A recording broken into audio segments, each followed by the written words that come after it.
আরে ভাই, চোখ কি পকেটে নিয়ে গাড়ি চালান নাকি? দেখছেন না মানুষ যাচ্ছে। গাড়ির ড্রাইভার কাশেম, বয়স 50 হবে। জানালা দিয়ে মাথা বের করে উল্টো ধমক দেয়। এই সাইকেলওয়ালা, মরার জায়গা আর পাস না?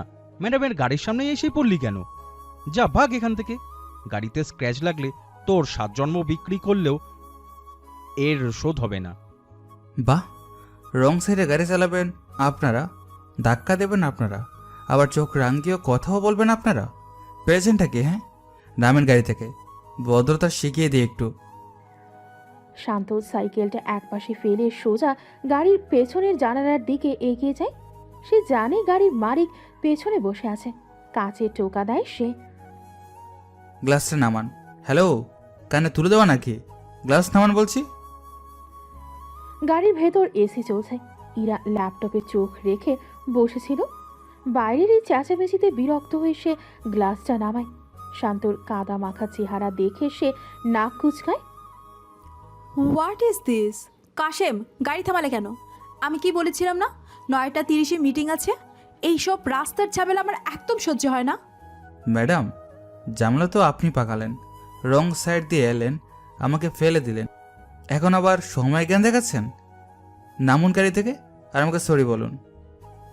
এক্সকিউজ মি, কি বলে আমি সরি বলবো? হ্যাঁ, তোমার মতো একটা একটা রাস্তার ছেলের কাছে? Do you know who I am? আপনি কে সেটা জেনে আমার লাভ নেই। আপনি আমেরিকার প্রেসিডেন্ট হলেও ট্রাফিক রুল আপনার জন্য সেম। রং সাইডে গাড়ি চালিয়ে বাপদাদার ক্ষমতা দেখাতে পারেন, কিন্তু কমন সেন্সটা তো আর বাজারে কিনতে পাওয়া যায় না, তাই না? নাকি সেটাও ড্রাইভারকে দিয়ে কেনান? How deer you! তোমার সাহস তো কম না, হ্যাঁ আমার মুখের উপর তর্ক করছো। তর্ক করছি না, লজিক দিচ্ছি। কিন্তু লজিক তো আবার আপনাদের মতো বড় লোকদের মাথায় ঢোকে না। সেখানে তো শুধু ইগো ভর্তি। দেখুন আমার শার্টটা কি অবস্থা করেছেন। অফিসে যাব কি করে? ইরা রাগে কাঁপছে। তার দেরি হয়ে যাচ্ছে, তার উপরে ছেলেটা সমানে অপমান করে যাচ্ছে। ইরা পার্স থেকে কর করে একটা 500 টাকার নোট বের করে শান্তর মুখের উপর ছুঁড়ে মারে। এই নাও, তোমার এই ফাটা শার্ট আর ভাঙা সাইকেলের দাম এর চেয়ে বেশি হওয়ার কথা না। এখন রাস্তা ছাড়ো। কাশেম, গাড়ি স্টার্ট দাও। 500 টাকার নোটটা শান্তর গায়ে লেগে নিচে কাদার উপর পড়ে। শান্তর চোয়াল শক্ত হয়ে যায়। সে নিচু হয়ে নোটটা তোলে। ইরা ভাবে ছেলেটা টাকা পেয়ে খুশি হয়েছে। শান্ত পকেট থেকে একটা 2 টাকার কয়েন বের করে। কাশিম ভাই দাঁড়ান, ম্যাডামের একটু জিনিস বাকি রয়ে গেছে। শান্ত জানালা দিয়ে হাতটা একটু ভেতরে ঢুকিয়ে 500 টাকার নোট সহ 2 টাকার কয়েনটা ইরার দামি ল্যাপটপের ব্যাগের ওপর ছুঁড়ে দেয়। এটা কি? টিপস। আপনার এই ভিখারির মতো মেন্টালিটি দেখে খুব মায়া হলো। ভুল করে 500 টাকা দান করেছেন, তাই 2 টাকা ফেরত দিলাম। ওটা দিয়ে একটা লজেন্স কিনে খাবেন, মাথাটা ঠান্ডা হবে। আর হ্যাঁ, নেক্সট টাইম রং সাইডে এলে চাকা পাঞ্চার করে দেব, মনে রাখবেন। You bastard! কাশেম, গাড়ি টান দাও এক্ষুনি। জি আম্মা। জ্যাম একটু ছাড়তেই কাশিম গাড়ি নিয়ে দ্রুত বেরিয়ে যায়। ইরা গাড়ির লুকিং গ্লাসে শান্তর দিকে তাকিয়ে থাকে। ছেলেটা তখনও ঠোঁটের কোণে বাঁকা হাসি ঝুলিয়ে দাঁড়িয়ে আছে। ইরা সারা শরীর রাগে রিরি করছে। অসভ্য ইতর, আজ আমার দিনটাই খারাপ করে দিল। ওর চেহারার ছবি তুলে রাখা উচিত, পুলিশে দিতাম। আম্মা, এইসব ছোট লোক এমনই হয়, আপনি মন খারাপ করবেন না। চুপ করো কাশেম, তুমি রং সাইডে কেন এসেছিলে? তোমার জন্য আমাকে এই অপমান সহ্য করতে হলো। অফিসে চলো, তোমার বেতন থেকে আমি টাকা কাটবো আজ। সকাল 9:10। ফার্মগেট থেকে কাওরান বাজারের দিকে যাওয়ার রাস্তা। ঢাকার রাস্তা মানেই এক অদ্ভুত রণক্ষেত্র। হর্ন, ধুলো আর মানুষের ঘামের গন্ধে বাতাস ভারী হয়ে আছে। সিগন্যাল ছেড়েছে মাত্র।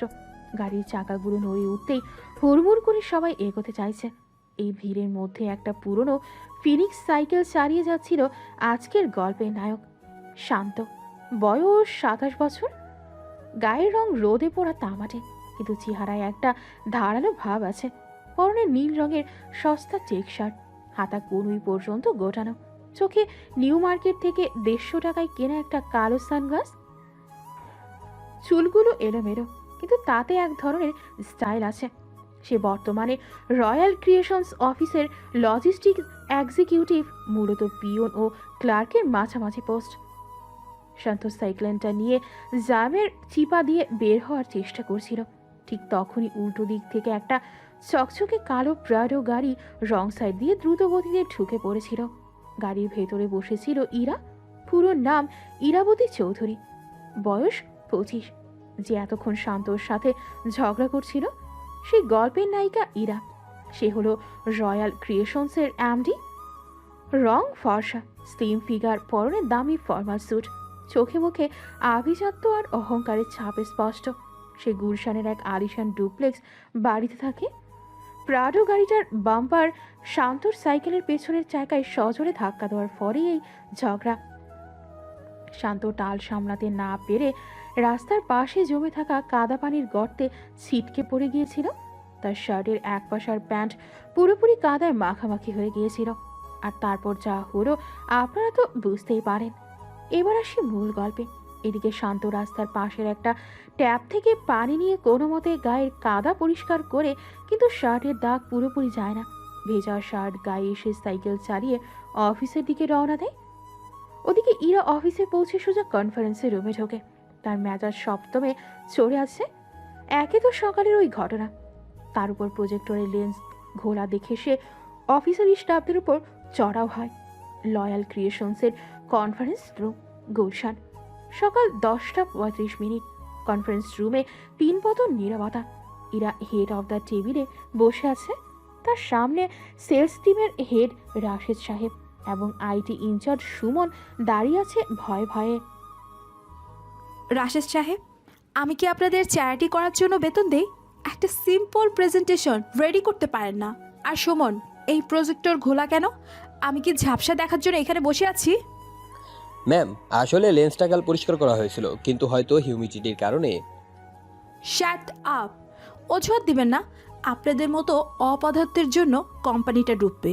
ওই পিয়নটা কোথায়? করিম, ও ঠিকমতো ক্লিন করে না কেন? ওকে আজই বরখাস্ত করবো আমি। ঠিক সেই মুহূর্তে কনফারেন্স রুমের দরজা খুলে ভেতরে ঢোকে শান্ত। তার হাতে একটা ট্রে, তাতে কফির মগ। শান্তর শার্ট এখনো ভেজা, পেন্টের নিচে কাদার ছিটে। সে নির্লিপ্ত ভঙ্গিতে ভেতরে আসে। আসসালামু আলাইকুম। কফি চলে এসেছে, hot coffee for hot temper. কণ্ঠস্বর শুনে ইরা চমকে তাকায়। শান্তকে দেখে তার চোখ কপালে ওঠে। সে বিশ্বাসই করতে পারছে না যে সকালের সেই বেয়াদব ছেলেটা তার অফিসেরই কর্মচারী। তুমি তুমি এখানে কি করছো? কফি সার্ভ করছি ma'am, black coffee, no sugar, ঠিক আপনার পার্সোনালিটির মতো, থিতকোটে। শান্ত ট্রেটা টেবিলের ওপর রাখে। ইরার রাগে চেয়ার ছেড়ে দাঁড়িয়ে পড়ে। রাশেদ সাহেব, এই ছেলেটাকে, ও আমাদের অফিসে কিভাবে ঢুকলো? সিকিউরিটি কোথায়? ম্যাম, ও তো শান্ত।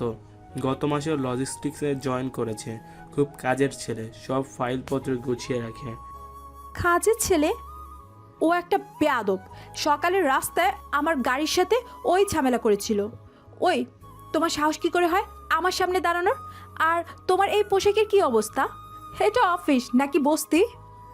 ম্যাম, পোশাকের অবস্থা তো আপনার ড্রাইভারের জন্যই এমন হয়েছে, আর অফিসটা বসতে না। কিন্তু আপনার ব্যবহার দেখে মনে হচ্ছে তো মাছের বাজারে আছে।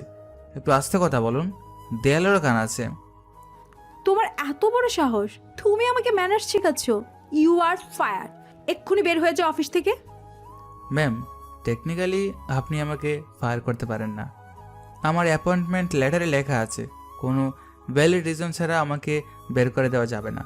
আর রাস্তায় ঝগড়া হওয়াটা অফিসিয়াল মিসকন্ডাক্ট না, ওটা পার্সোনাল ম্যাটার। পার্সোনাল? আমি দেখাচ্ছি পার্সোনাল কাকে বলে। এই কফিটা ফ্লোরে ঢালছি আমি। এখন এই ফ্লোর তুমি পরিষ্কার করবে। এইটা তোমার পানিশমেন্ট। ইরা ইচ্ছে করে কফির মগটা ধাক্কা দিয়ে ফেলে দেয়। গরম কফি মেঝের কার্পেটে ছড়িয়ে পড়ে। সবাই ভয়ে চুপ হয়ে যায়। শান্ত মেঝের দিকে একবার তাকায়, তারপর ইরার দিকে তাকায়। ম্যাম, লজিস্টিক্সের কাজ ফাইল আর সাপ্লাই দেখাশোনা করা, ক্লিনিং ডিপার্টমেন্ট আলাদা। আপনি বরং ক্লিনারকে ডাকুন। আর হ্যাঁ, আপনার ইগোর মতো ফ্লোরটাও এখন বেশ পিচ্ছিল হয়ে গেছে, সাবধানে হাঁটবেন, না হলে আবার পরে গিয়ে কোমর ভেঙে কোম্পানির ইন্স্যুরেন্সের টাকা খরচ হবে। তুমি আমার হুকুম অমান্য করছো? অযৌক্তিক হুমকি অমান্য করাটা স্মার্টনেস, বেয়াদবি না। আর আপনি এমডি হতে পারেন, কিন্তু তাই বলে যা খুশি তাই করতে পারেন না। কোম্পানিতে আরও লোক আছে, আমি এখানে কাজ করতে এসেছি ম্যাম, আপনার দাসত্ব করতে আসিনি। ফাইন, কাজ করতে এসেছো তো ঠিক আছে। রাশেদ সাহেব, মিরপুর টেক্সটাইল প্রজেক্ট 2019-এর ফাইলটা কোথায়? ম্যাম, ওটা তো 5 বছর আগে হারিয়ে গেছে। সেটা রুমের পুরনো ফাইলের গাদায় কোথায় আছে কেউ জানে না। ওটা খুঁজে পাওয়া অসম্ভব। অসম্ভব কাজটা ওই করবে। শান্ত, তুমি যদি আজ বিকেলে 5টার মধ্যে এই ফাইলটা আমার টেবিলে না রাখতে পারো, তাহলে কাল থেকে আর অফিসে আসবে না। এটা অফিসিয়াল অর্ডার। এখন কি করবে? এটাও কি অযৌক্তিক? Challenge accepted ma'am. ফাইলটা আমি খুঁজে বের করব, কিন্তু যদি বের করি তাহলে আমাকে 1 সপ্তাহের বোনাস দিতে হবে। রাজি? হ্যাঁ, আগে খুঁজে তো বের করো। Now get out of my sight. Shanto মুচকি হেসে কনফারেন্স রুম থেকে বেরিয়ে যায়। যাওয়ার সময় সে শীষ দিতে দিতে যায়, যা ইরাকে আরও বেশি রাগে দেয়। ইরা নিজের চেয়ারে ধপ করে বসে পড়ে। রাশেদ সাহেব, আপনারা দাঁড়িয়ে তামাশা দেখছেন কেন? মিটিং কন্টিনিউ করুন। জি ম্যাম, জি। এরপর দুপুর পর্যন্ত শান্ত ধুলোবাড়ি মাখা স্টোর রুমে বসে ফাইলের পর ফাইল ঘাঁটতে থাকে। তার শরীরে ঘাম ঝরছে, কিন্তু সে থামে না। পুরনো নথিপত্রের গন্ধ আর গরমের মধ্যে সে এক মনে কাজ করে। দুপুরের লাঞ্চ ব্রেক হয়। সবাই যখন ক্যাফেটেরিয়ায় দামি খাবার খাচ্ছে, শান্ত তখন ক্যান্টিনের এক কোণায় গিয়ে বসে। ক্যান্টিনটা বেশ বড়। এক পাশে এক্সিকিউটিভদের জন্য কাজ ঘেরা জায়গা, অন্য পাশে সাধারণ স্টাফদের বসার জায়গা। শান্ত সাধারণ অংশের একদম কোণায় একটা টেবিলে একা বসে আছে। তার সামনে 5 টাকা দামের এক প্যাকেট বিস্কুট আর 1 কাপ রং চা। অফিসের রিসেপশনিস্ট মিথিলা আসে তার শান্ত টেবিলে। সে সাধারণ মধ্যবিত্ত পরিবারের মেয়ে, থাকে মিরপুরে। গায়ের রং শ্যামলা, মায়াবী চোখ, পরনে হালকা গোলাপি রঙের সেলোয়ার কামিজ। সে শান্তকে মনে মনে ভীষণ পছন্দ করে। মিথিলা একটা টিফিন কেরিয়ার হাতে শান্ত টেবিলের দিকে এগিয়ে আসে। শান্ত বিস্কুট চুবিয়ে খাচ্ছে। শান্ত ভাই, তুমি এখানে একা বসে বিস্কুট খাচ্ছ কেন? আমি তো তোমার জন্য বাসা থেকে খিচুড়ি আর ডিম ভাজি নিয়ে এসেছি। আরে মিথু যে, বসো বসো। খিচুড়ি এনেছো? কিন্তু আমি তো বিস্কুট দিয়ে লাঞ্চ ছেড়ে ফেললাম। মাসের শেষ তো, পকেটের অবস্থা টাইট। তুমি সব সময় এমন করো কেন বলো তো? আমার হাতে রান্না কি তোমার ভালো লাগে না, নাকি আমার সাথে খেতে লজ্জা করে? লজ্জা করবে কেন? তুমি হলে এই অফিসের একমাত্র মানুষ যার হাটে প্লাস্টিক নেই। কিন্তু আজ আমার খাওয়ার মুড নেই রে। ওই রাক্ষসী এমডিটা যা পেয়ারা দিল সকালে। আসতে বলো ভাই, কেউ শুনে ফেলবে। আমি শুনেছি ম্যাম তোমাকে অনেক বকেছে। তুমি কেন ওনার সাথে তর্ক করতে যাও? উনি মালিক, আমরা কর্মচারী। ওনারা যা বলবেন তাই তো শুনতে হবে। চাকরিটা চলে গেলে তুমি খাবে কি? তোমার তো ঢাকায় কেউ নেই। কেন, খিদে পেলে তোমার ভালোবাসা খাবো, আর চাকরি ওটা আমার যাবে না রে পাগলি। আমি না থাকলে এই অফিসের বাতিও জ্বলবে না, ফ্যানও করবে না, সব অচল হয়ে যাবে। তুমি সব সময় মস্করা করো। নাও হা করো তো, আমি খাইয়ে দিচ্ছি। মিথিলা জোর করে 1 চামচ খিচুড়ি শান্তর মুখের সামনে ধরে। শান্ত প্রথমে না করতে চায়, কিন্তু মিথিলার ছলছল চোখের দিকে তাকিয়ে সে আর মানা করতে পারে না। শান্ত খাবারটা মুখে নেয়। দারুণ হয়েছে। তোমার হাতে রান্নায় জাদু আছে মিতু। কিন্তু একটা কথা বলি, আমাকে নিয়ে তো ভেবো না। আমি একটা ভবঘুরে মানুষ। আজ এখানে তো কাল ওখানে, আমার কোনো ঠিক নেই। তুমি যেখানেই থাকো আমি তোমার খবর রাখবো। আচ্ছা, তোমার শাড়িতে ওইটা কিসের দাগ? ধুলো লেগে আছে যে। মিথিলা নিজের ওনার কোণা দিয়ে শান্তর শার্টের হাতের কাছে লেগে থাকা ধুলো ঝেড়ে দিতে থাকে। ঠিক এই সময় কাজ ঘেরা কেবিনের ভেতর থেকে ইরা কফি খেতে খেতে দৃশ্যটা দেখে ফেলে। মনে মনে বলে, বাহ, কি রোমান্স! সকালে আমার সাথে বাঘের মতো গর্জন, আর এখন একটা সামান্য রিসেপশনালিস্টের সাথে বিড়াল হয়ে বসে আছে। এই মেয়েটারও কোনো ক্লাস নেই। অফিসের মধ্যে এইসব ন্যাকামি আমার সহ্য হয় না। ইরা তার পিয়ে নীরাকে ডাকে। নীরা, ওই কর্নারে তাকাও। অফিসের এনভায়রনমেন্ট নষ্ট হচ্ছে। রিসেপশনে গিয়ে মিথিলাকে ওয়ার্নিং লেটার দাও। অফিস টাইম ক্যান্টিনে বসে বয়ফ্রেন্ডের সাথে আড্ডা দেওয়া চলবে না। আর ওই শান্ত ছেলেটাকে বলো, আমার ফাইলটা যদি এখনও না পেয়ে থাকে তবে যেন আজ ওভারটাইম করে। জি ম্যাম, আমি এক্ষুনি বলছি। মিতু, ওই দেখো ম্যামের পিএ এদিকে আসছে। মনে হয় আমাদের রোমান্স ম্যামের হজম হচ্ছে না। তুমি যাও, না হলে তোমার চাকরিটাও নড়বড়া করবে। পড়ুক, আমি ভয় পাই না। তুমি সাবধানে থেকো শান্ত ভাই। মিথিলা টিফিন কেরিয়ার গুছিয়ে উঠে পড়ে। শান্ত দূর থেকে ইরার দিকে তাকায়। ইরার চোখ সরিয়ে নেয়, কিন্তু তার মনের ভেতর একটা অদ্ভুত অস্বস্তি কাজ করতে থাকে। সে বুঝতে পারে না কেন শান্তর হাসিটা তার এত অসহ্য লাগছে, আবার কেনই বা সে বারবার শান্তর দিকে তাকাচ্ছে। জলে পড়ে যাচ্ছে হীরা চৌধুরী। এই তো শুরু, আগুন তো এখনো লাগেইনি। বিকেল 5টার মধ্যেই শান্ত সত্যি সত্যি সেই হারিয়ে যাওয়া ফাইল খুঁজে বের করে ইরার ডেস্কে রেখে আসে। ইরা অবাক হলেও মুখে কিছু বলে না। অফিসে সে শান্ত যখন বের হয় তখন আকাশ কালো করে মেঘ করেছে। সে সাইকেল চালিয়ে তেজগাঁও হয়ে তার বস্তির ঘরে ফেরে। অফিসের এসি রুম থেকে সোজা ভ্যাবসা গরম আর মশার কামড়ের জগতে। রাত তখন 11টা 30 মিনিট। শান্তর ঘরটা ছোট, সেতসেতে। একটা চৌকি, তাতে তোষক পাতা, এক কোণায় কিছু হাঁড়ি পাতিল। কিন্তু এই দিনহীন পরিবেশের মাঝখানে একটা অদ্ভুত দৃশ্য। শান্ত মেঝেতে শুয়ে আছে, তার হাতে আপেলের লেটেস্ট আইপ্যাড প্রো। স্ক্রিনের আলোয় তার মুখটা অন্যরকম দেখাচ্ছে। সে শেয়ার মার্কেটের গ্রাফ দেখছে গভীর মনোযোগ দিয়ে। রয়্যাল ক্রিয়েশনসের গ্রাফ নিম্নমুখী। এরা ভুল করছে। ও ইমোশন দিয়ে বিজনেস চালাচ্ছে না, চালাচ্ছে ইগো দিয়ে। আর এটাই ওর উইক পয়েন্ট। শান্তর পাশে রাখা আইফোন 17 প্রো ম্যাক্সটা ভাইব্রেট করে ওঠে।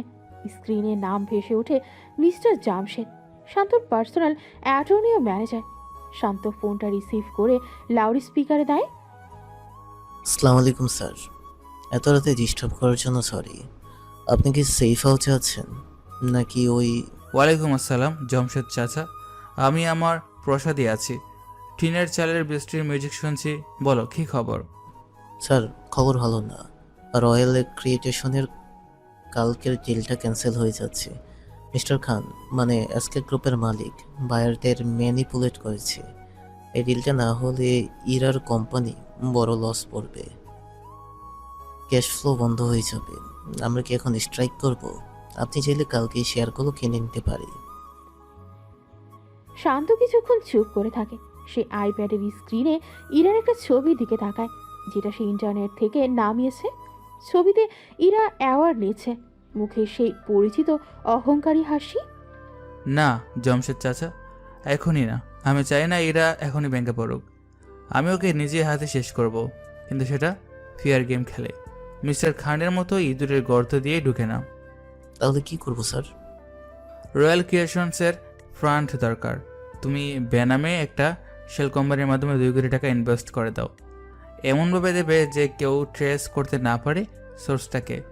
ইরা ভাববে তার গুডউইলের কারণে ইনভেস্ট এসেছে। কিন্তু স্যার, আপনি তো ওর বাবার ওপর রিভেঞ্জ নিতে গিয়েছিলেন, এখন ওকে সাহায্য করছেন কেন? রিভেঞ্জ তো নেবই, কিন্তু শিকার যদি আগেই মরে যায় তাহলে শিকার করে মজা কি? আমি চাই ইরা আমার সামনে দাঁড়িয়ে লড়াই করুক। তাছাড়া মেয়েটা বড্ড একা। আজ অফিসে দেখলাম ওর চারপাশে শুধু চাটুকার, কেউ আসল হিতাকাঙ্ক্ষী নেই। স্যার আপনি কি ইমোশনাল হয়ে যাচ্ছেন? ইমোশন? আমার ডিকশনারিতে ওসব নেই চাচা। এটা বিজনেস স্ট্র্যাটেজি। তুমি টাকাটা ট্রান্সফার করো আর শোনো, আমার দাদুকে বলো আমি ভালো আছি, উনি যেন টেনশন না করেন। জি স্যার, আল্লাহ হাফিজ। শান্ত ফোনটা কেটে পাশে রাখে। জানালার ফাঁক দিয়ে বৃষ্টির ছাট আসছে। সে জানালার দিকে তাকায়। দূরের শহরের বড় বড় বিল্ডিংয়ের আলো দেখা যাচ্ছে। ইরা চৌধুরী, তোমাকে আমি রাজপ্রাসাদ থেকে রাস্তায় নামাবো, তাও আবার নিজের হাতে। এটা আমার প্রতিজ্ঞা। তোমার বাবার পাপের প্রায়শ্চিত্ত তোমাকেই করতে হবে, কিন্তু শান্তর গলার স্বরটা একটু নরম হয়ে আসে। সে হাত বাড়িয়ে বৃষ্টির পানি স্পর্শ করে। কিন্তু তোমাকে আমি বৃষ্টিতে ভিজতে দেব না। বেজাবো, কিন্তু ছাতাও আমিই ধরবো। এই খেলাটা এখন আর শুধু টাকার নয়, এটা ইগোর, এটা জেদের। আর এই জেদে শান্ত হারছে এখানে। বিদ্যুতের চমকানিতে শান্তর মুখটা একবার জ্বলে ওঠে। সেই মুখে একই সাথে ভালোবাসা আর ঘৃণার এক অদ্ভুত সংমিশ্রণ। শান্ত উঠে গিয়ে আলমারির ভেতর থেকে একটা ফাইল বের করে। Royal Creations take over plan সে ফাইলটা বালিশের নিচে রেখে শান্তিতে চোখ বন্ধ করে। টিনের চালে বৃষ্টির শব্দ তখনও একটানা বেজে চলেছে। পরদিন সকাল 11:15। আজকের দিনটা রয়্যাল ক্রিয়েশনসের জন্য ডু অর ডাই। জাপানি বায়ার মিস্টার তানাকা এসেছেন। কোটি টাকার ডিল। যদি এই ডিলটা সাইন হয় তবে কোম্পানিটি গত 6 মাসের লস রিকভার করতে পারবে। কনফারেন্স রুম রেডি, কিন্তু মূল প্রেজেন্টেশনটা ইরার পার্সোনাল ল্যাপটপে। সবাই প্রস্তুত। মিস্টার তানাকা অপেক্ষা করছেন। ইরা ল্যাপটপ অন করতে গিয়ে দেখে কালো screen. Boot device not found. Suman, what the hell is this? Laptop on হচ্ছে না কেন? আমার সব ডাটা, স্লাইড, ফিনান্সিয়াল রিপোর্ট সব এইটার মধ্যে। ম্যাম আমি তো চেক করছিলাম, মনে হয় হার্ড ডিস্কটা ক্র্যাশ করেছে অথবা র্যামে কোনো সমস্যা হয়েছে। আমি রেজিস্টার দিয়ে দিচ্ছি। রিস্টার্ট দিচ্ছি মানে কি? তানাকা সাহেব বাইরে বসে আছেন, 5 মিনিটের মধ্যে মিটিং শুরু হবে। তুমি বলছো হার্ড ডিস্ক ক্র্যাশ? ব্যাকআপ কোথায়? ম্যাম, ক্লাউড ব্যাকআপটা কাল রাতে স্ক্রিনশট হয়নি, সার্ভার ডাউন ছিল। তার মানে কোনো ব্যাকআপ নেই? You idiot, get out of my cabin. Ira রাগে টেবিলের উপর থাকা পেপারও একটা ছুঁড়ে মারে। সেটা সুমনের পায়ে না লেগে দেয়ালে লাগে। সুমন ভয় কাঁপছে। ইরা মাথায় হাত দিয়ে বসে পড়ে। তার মনে হচ্ছে পায়ের নিচ থেকে মাটি সরে যাচ্ছে। বাবার কোম্পানিটা আজ তার ভুলের জন্যই ডুবতে বসেছে। ঠিক তখনই দরজায় টোকা পড়ে। মে কাম ইন ম্যাম? নাকি এখনই আসবো না? পেপার ওয়েট শেষ হলে জানাবেন। শান্তর হাতে একটা ফাইল। সে নির্লিপ্ত ভঙ্গিতে ভেতরে ঢোকে। ইরা মুখ তুলে তাকায়। তার চোখ লাল হয়ে আছে রাগে আর অপমানে। তুমি এই সময় তুমি এখানে কি করছো? তামাশা দেখতে এসেছো? দেখছো না আমরা কি বিপদে আছি? বের হও। বের তো হবই, কিন্তু বের হলে তো আপনার জাপানি বায়ারও বের হয়ে যাবে। তখন কোম্পানিটার গেটে তালা ঝুলাতে হবে। চেঁচামেচি না করে আমাকে ল্যাপটপটা দেখতে দিন। তুমি ল্যাপটপ দেখবে? তুমি কি আইটি এক্সপার্ট? সুমন যেটা পারছে না সেটা তুমি একটা লজিস্টিক বয় হয়ে পারবে? সুমন যা পারে না সেটা আমি পারি বলেই তো আমি শান্ত। আর সুমন যা পারে সেটা আমি করি না, কারণ ওটা বোরিং। সরুন তো। শান্ত এক প্রকার জোর করেই ইরার সামনে থেকে ল্যাপটপটা নিজের দিকে ঘুরিয়ে নেয়। ইরা বাধা দিতে যায়, কিন্তু শান্তর চোখের দিকে তাকিয়ে কেন যেন থেমে যায়। শান্তর চোখে এক অদ্ভুত কনফিডেন্স। শান্ত পকেট থেকে একটা পেন ড্রাইভ বের করে ল্যাপটপে ইনপুট দেয়।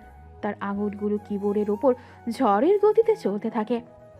Command prompt, bias, set up. উফ ম্যাম, আপনি তো ল্যাপটপটাকে ডাস্টবিন বানিয়ে রেখেছেন। এত ক্যাশ মেমোরি কেউ রাখে? বাজে বকবে না। কাজ হচ্ছে কিছু নাকি নাটক করছো? নাটক তো আপনি করেন ম্যাম, আমি অ্যাকশন করি। ওয়েট, 3, 2, 1, ভিঙ্গো। হঠাৎ ল্যাপটপের স্ক্রিন জ্বলে ওঠে। উইন্ডোজ লোগো দেখা যায়। ইরা অবিশ্বাসে নিজের চেয়ার ছেড়ে উঠে দাঁড়ায়। সে ঝুঁকে পড়ে স্ক্রিনের দিকে। You, it's warning. ডাটা ফাইলগুলো আছে? সব আছে। আমি সিস্টেম বাইপাস করে টেম্পোরারি রিবুট করেছি। প্রেজেন্টেশন শেষ হওয়া পর্যন্ত চলবে, তারপর কিন্তু হার্ড ডিস্ক বদলাতে হবে। নিন আপনার স্লাইড রেডি। শান্ত ল্যাপটপটা ইরার দিকে ঘুরিয়ে দেয়। স্ক্রিনে তানাকা সাহেবের জন্য তৈরি করা প্রেজেন্টেশনটা জ্বলজ্বল করছে। ইরা শান্তর দিকে তাকায়। সে ধন্যবাদ দিতে চায়, কিন্তু তার ইগো তাকে আটকে দেয়। একটা সামান্য পিয়ন টাইপ ছেলের কাছে সে কৃতজ্ঞ থাকবে? মোটেও না। ধন্যবাদ দেওয়ার জন্য ঠোঁট কামড়াতে হবে না ম্যাম, দাঁতে ব্যথা পাবেন। তার চেয়ে বরং এই মাসের স্যালারিতে বোনাসটা যোগ করে দিলেই হবে। আর হ্যাঁ, তানাকা সাহেবকে বলবেন গ্রিন টি পছন্দ করেন, কফি না। এটা ছোট টিপস ফ্রি দিলাম।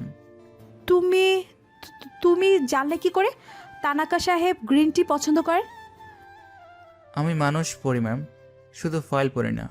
তানাকা সাহেব লবিতে বসে 2বার গ্রিন টির কথা জিজ্ঞেস করেছেন রিসেপশনে।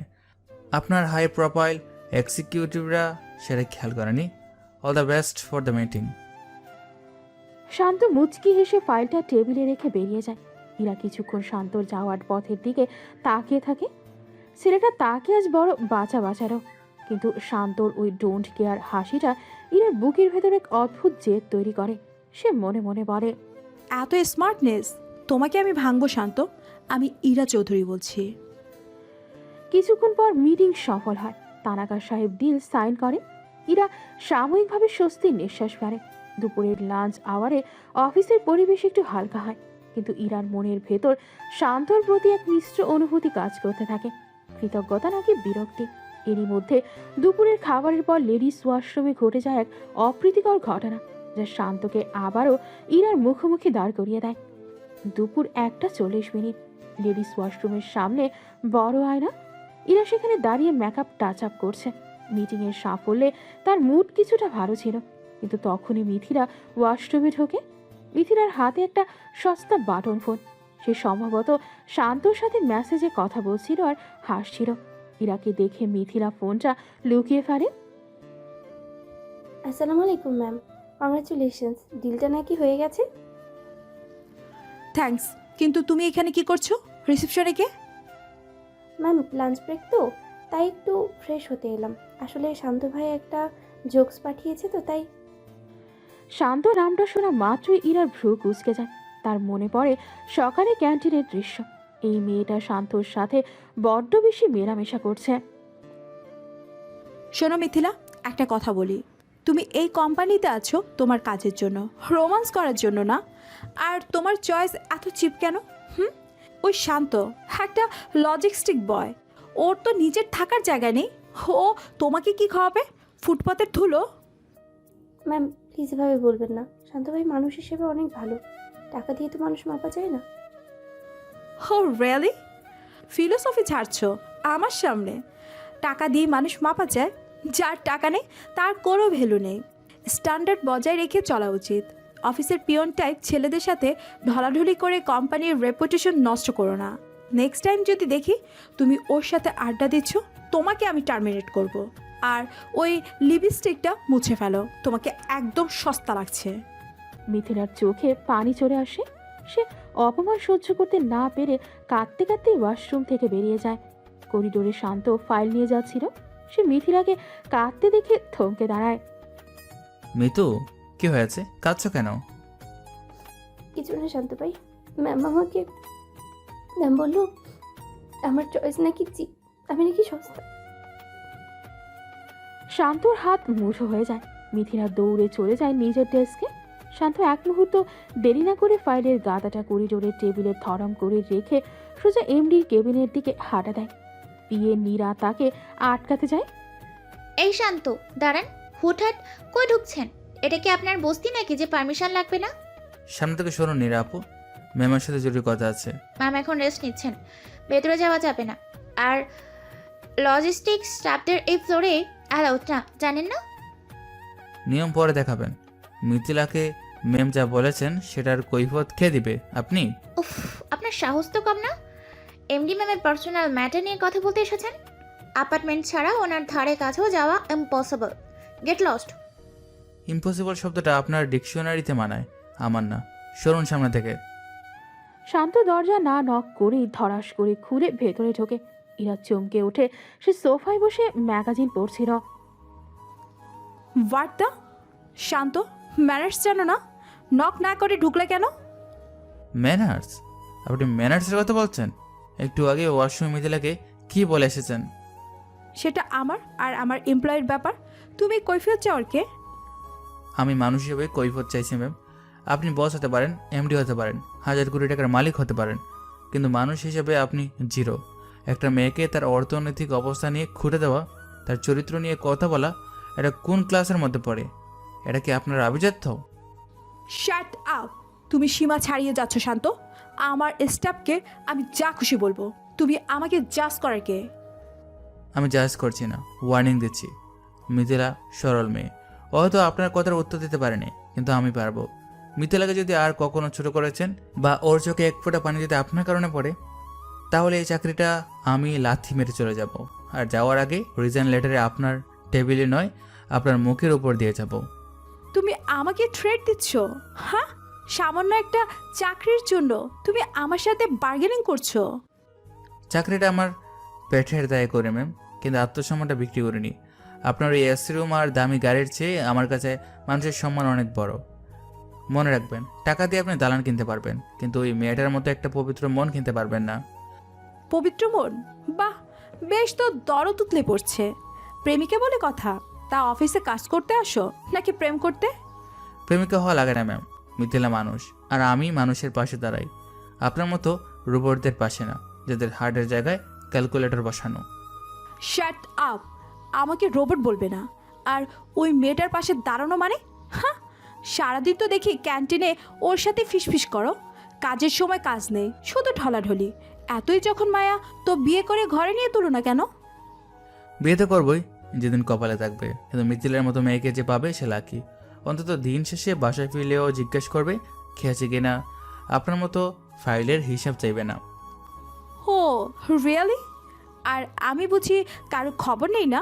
আমি তো শুধু রাক্ষসী, তাই না? ওই মেয়েটা খুব ভালো আর আমি খারাপ, তাই তো? খারাপ ভালোর কথা হচ্ছে না, কথা হচ্ছে ব্যবহারের। মিথিলা আমাকে সম্মান দেয়, যেটা আপনি দিতে জানেন না। ওর চোখের দিকে তাকালে মায়া পাওয়া যায়, আর আপনার চোখের দিকে তাকালে শুধু অহংকার। আমার চোখের দিকে তাকানোর সাহস কি করে হয় তোমার? আর ওই মেয়ের সাথে আমাকে কম্পেয়ার করো না, বলে দিলাম। ও একটা সামান্য রিসেপশনালিস্ট আর আমি এই কোম্পানির এমডি। সেটাই তো সমস্যা, আপনি এমডি হয়েও মনের দিক দিয়ে ফকির, আর ও রিসেপশনিস্ট হয়েও মনের দিক দিয়ে রানী। জেলাস হচ্ছে কেন ম্যাম? মিথিলা আমাকে ভালোবাসে বলে? হোয়াট? আমি জেলাস? একটা লো ক্লাস ছেলের সাথে আমি জেলাসই হব? ডোন্ট মেক মি লাভ। আমার পায়ের জুতো তোমার চেয়ে দামি। জুতো দামি হতে পারে, কিন্তু সেই জুতো পরেই তো আমার সামনে দাঁড়িয়ে আছেন, আর আমি খালি পায়ে থেকেও আপনার ইগোর উপর দাঁড়িয়ে আছি। শুনুন ম্যাম, মিথিলাকে নিয়ে আর একটা বাজে কথা বললে আমি কিন্তু ভুলে যাব আপনি কে। থ্রেট দিচ্ছ? সাহস তো কম না। এতই যখন ওই মেয়েকে নিয়ে অবজেকশন, তো যাও না ওর কাছে। আমার কেবিনে দাঁড়িয়ে সময় নষ্ট করছো কেন? Get out. যাচ্ছি, তবে মনে রাখবেন, যাকে আজ অপেক্ষা করছেন কাল হয়তো তাকে আপনার সবচেয়ে বেশি প্রয়োজন হবে। তখন কিন্তু এই শান্তকে আর পাবেন না, তখন হয়তো আমি মিথিলার সাথেই থাকবো। থাকো গিয়ে, জাহান নামে যাও তুমি আর তোমার ওই মিথিলা। আমার কিচ্ছু যায় আসে না। Get out from my side. আল্লাহ হাফেজ মিস অ্যারোগ্যান্ট। শান্ত গটগট করে বেরিয়ে যায়। ইরার রাগে কাঁপতে কাঁপতে নিজের হাতের ফাইলটা ফ্লোরে ছুঁড়ে মারে। তার চোখ ফেটে পানি বেরিয়ে আসে। এটার রাগের কান্না নাকি শান্ত মিথিলাকে চুজ করেছে, সেই কষ্টের কান্না তা সে নিজেও বুঝতে পারে না। সে বিড়বিড় করে বলে, কেন কেন তুমি ওকে নিয়ে কথা বলো শান্ত? কেন আমাকে একবারও জিজ্ঞাসা করো না আমি কেমন আছি? শান্ত ঝড়ের বেগে বেরিয়ে যায়। আজ পর্যন্ত তার বাবার সামনেও কেউ এভাবে কথা বলার সাহস পায়নি। সবাই তাকে তেল মারে, তোষামত করে, কিন্তু শান্ত, ও যেন আগুনের গোলা। ইরার বুকের ভেতর এক অদ্ভুত ধক করে ওঠে। রাগের বদলে এক অজানা ভয় আর শ্রদ্ধা কাজ করে। সে ভাবে, ওই ছেলেটা আসলে কে? সাধারণ ঘরে জন্ম নিয়েও এমন মেরুদণ্ড কিভাবে পেল? বিকেল গড়িয়ে সন্ধ্যা নামে। আকাশ কালো করে মেঘ জমেছে। আবহাওয়া অফিসের পূর্বাভাস ছিল আজ কালবৈশাখী ঝড় হতে পারে। অফিস ছুটি হয়ে গেছে বিকেল 5টায়। সবাই চলে গেছে, শুধু ইরা রয়ে গেছে অফিসে। তার কিছু পেন্ডিং কাজ বাকি। শান্তও যায়নি, সে স্টোর রুমে কিছু ইনভেন্টরি চেক করছিল। সন্ধ্যা 6টার দিকে হঠাৎ করে আকাশ ভেঙে বৃষ্টি নামে। সেই সাথে শুরু হয় ঝড়ো হাওয়া। গুলশানের ইলেকট্রিসিটি সাপ্লাই চলে যায়। জেনারেটর চালু হয়, কিন্তু সেটাও কিছুক্ষণ পর ট্রিপ করে। পুরো বিল্ডিং অন্ধকারে ডুবে যায়। পুরো ঢাকা শহর অন্ধকারে। ইরার কেবিনটা 12 তলায়। একপাশে পুরোটা গ্লাস ওয়াল, বাইরে বিদ্যুতের চমকানির আলোয় কেবিনের ভেতরটা মাঝে মাঝে ভুতুড়ে হয়ে উঠছে। ইরা তার চেয়ারে বসে ভয়ে কুঁকড়ে আছে। সে অন্ধকারে খুব ভয় পায়, তার উপর আজ বজ্রপাতের শব্দ খুব বিকট। হঠাৎ ধমকা হাওয়ায় কেবিনের সাথে লাগোয়া ব্যালকনির স্লাইডিং ডোরটা সশব্দে খুলে যায়। বৃষ্টির ছাট আর প্রবল বাতাস কেবিনের ভেতরে ঢুকতে শুরু করে। টেবিলের কাগজপত্র উঠতে শুরু করে। ওহ গড, কেউ আছো? নীরা, সিকিউরিটি! কেউ নেই। বাতাসের দৌড়ে ভারী পর্দাগুলো উঠছে, কাচের দরজাটা দুলছে, যে কোনো সময় ভেঙে যেতে পারে। ইরা মোবাইল টর্চ জেরে দৌড়ে যায় দরজাটা বন্ধ করতে, কিন্তু বাতাসের চাপ এত বেশি যে সে দরজাটা টানতে পারছে না। বৃষ্টির পানিতে সে ভিজে যাচ্ছে, ফ্লোর পিচ্ছিল হয়ে গেছে। ইরা সর্বশক্তি দিয়ে দরজাটা টানার চেষ্টা করে।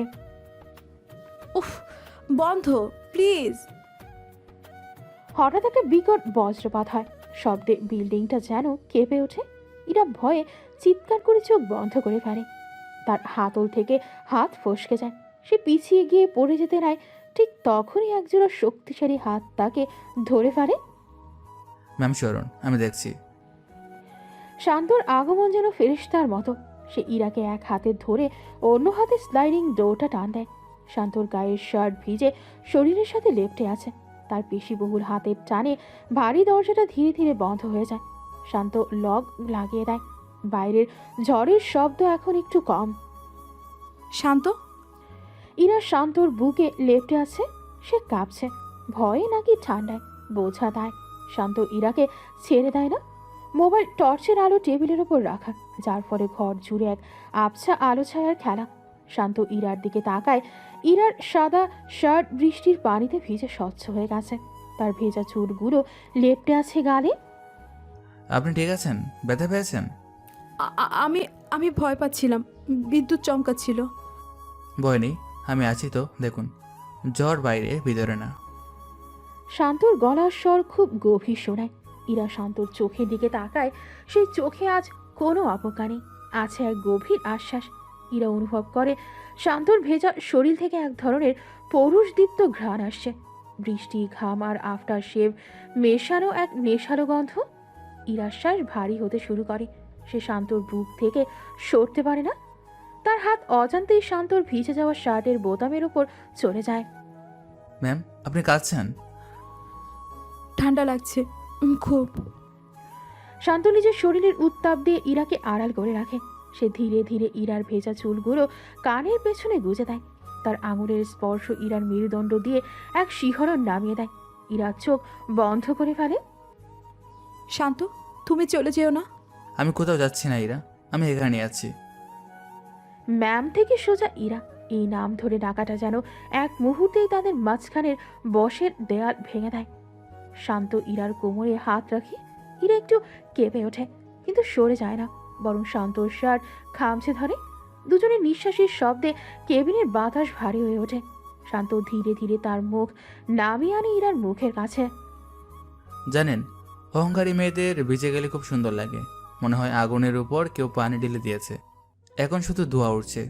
তুমি কি আগুন নেভাতে এসেছো নাকি জ্বালাতে? আমি বুঝতে এসেছি। পুরে ছাই হয়ে যাবে কিন্তু। চাই হওয়ার জন্যই তো এত আগুনের কাছে আসা। তুমি বাউন্ডারি ক্রস করছো শান্ত। বাউন্ডারি তো অফিসে থাকে ম্যাম, এই অন্ধকারে ওসব নিয়ম খাটে না।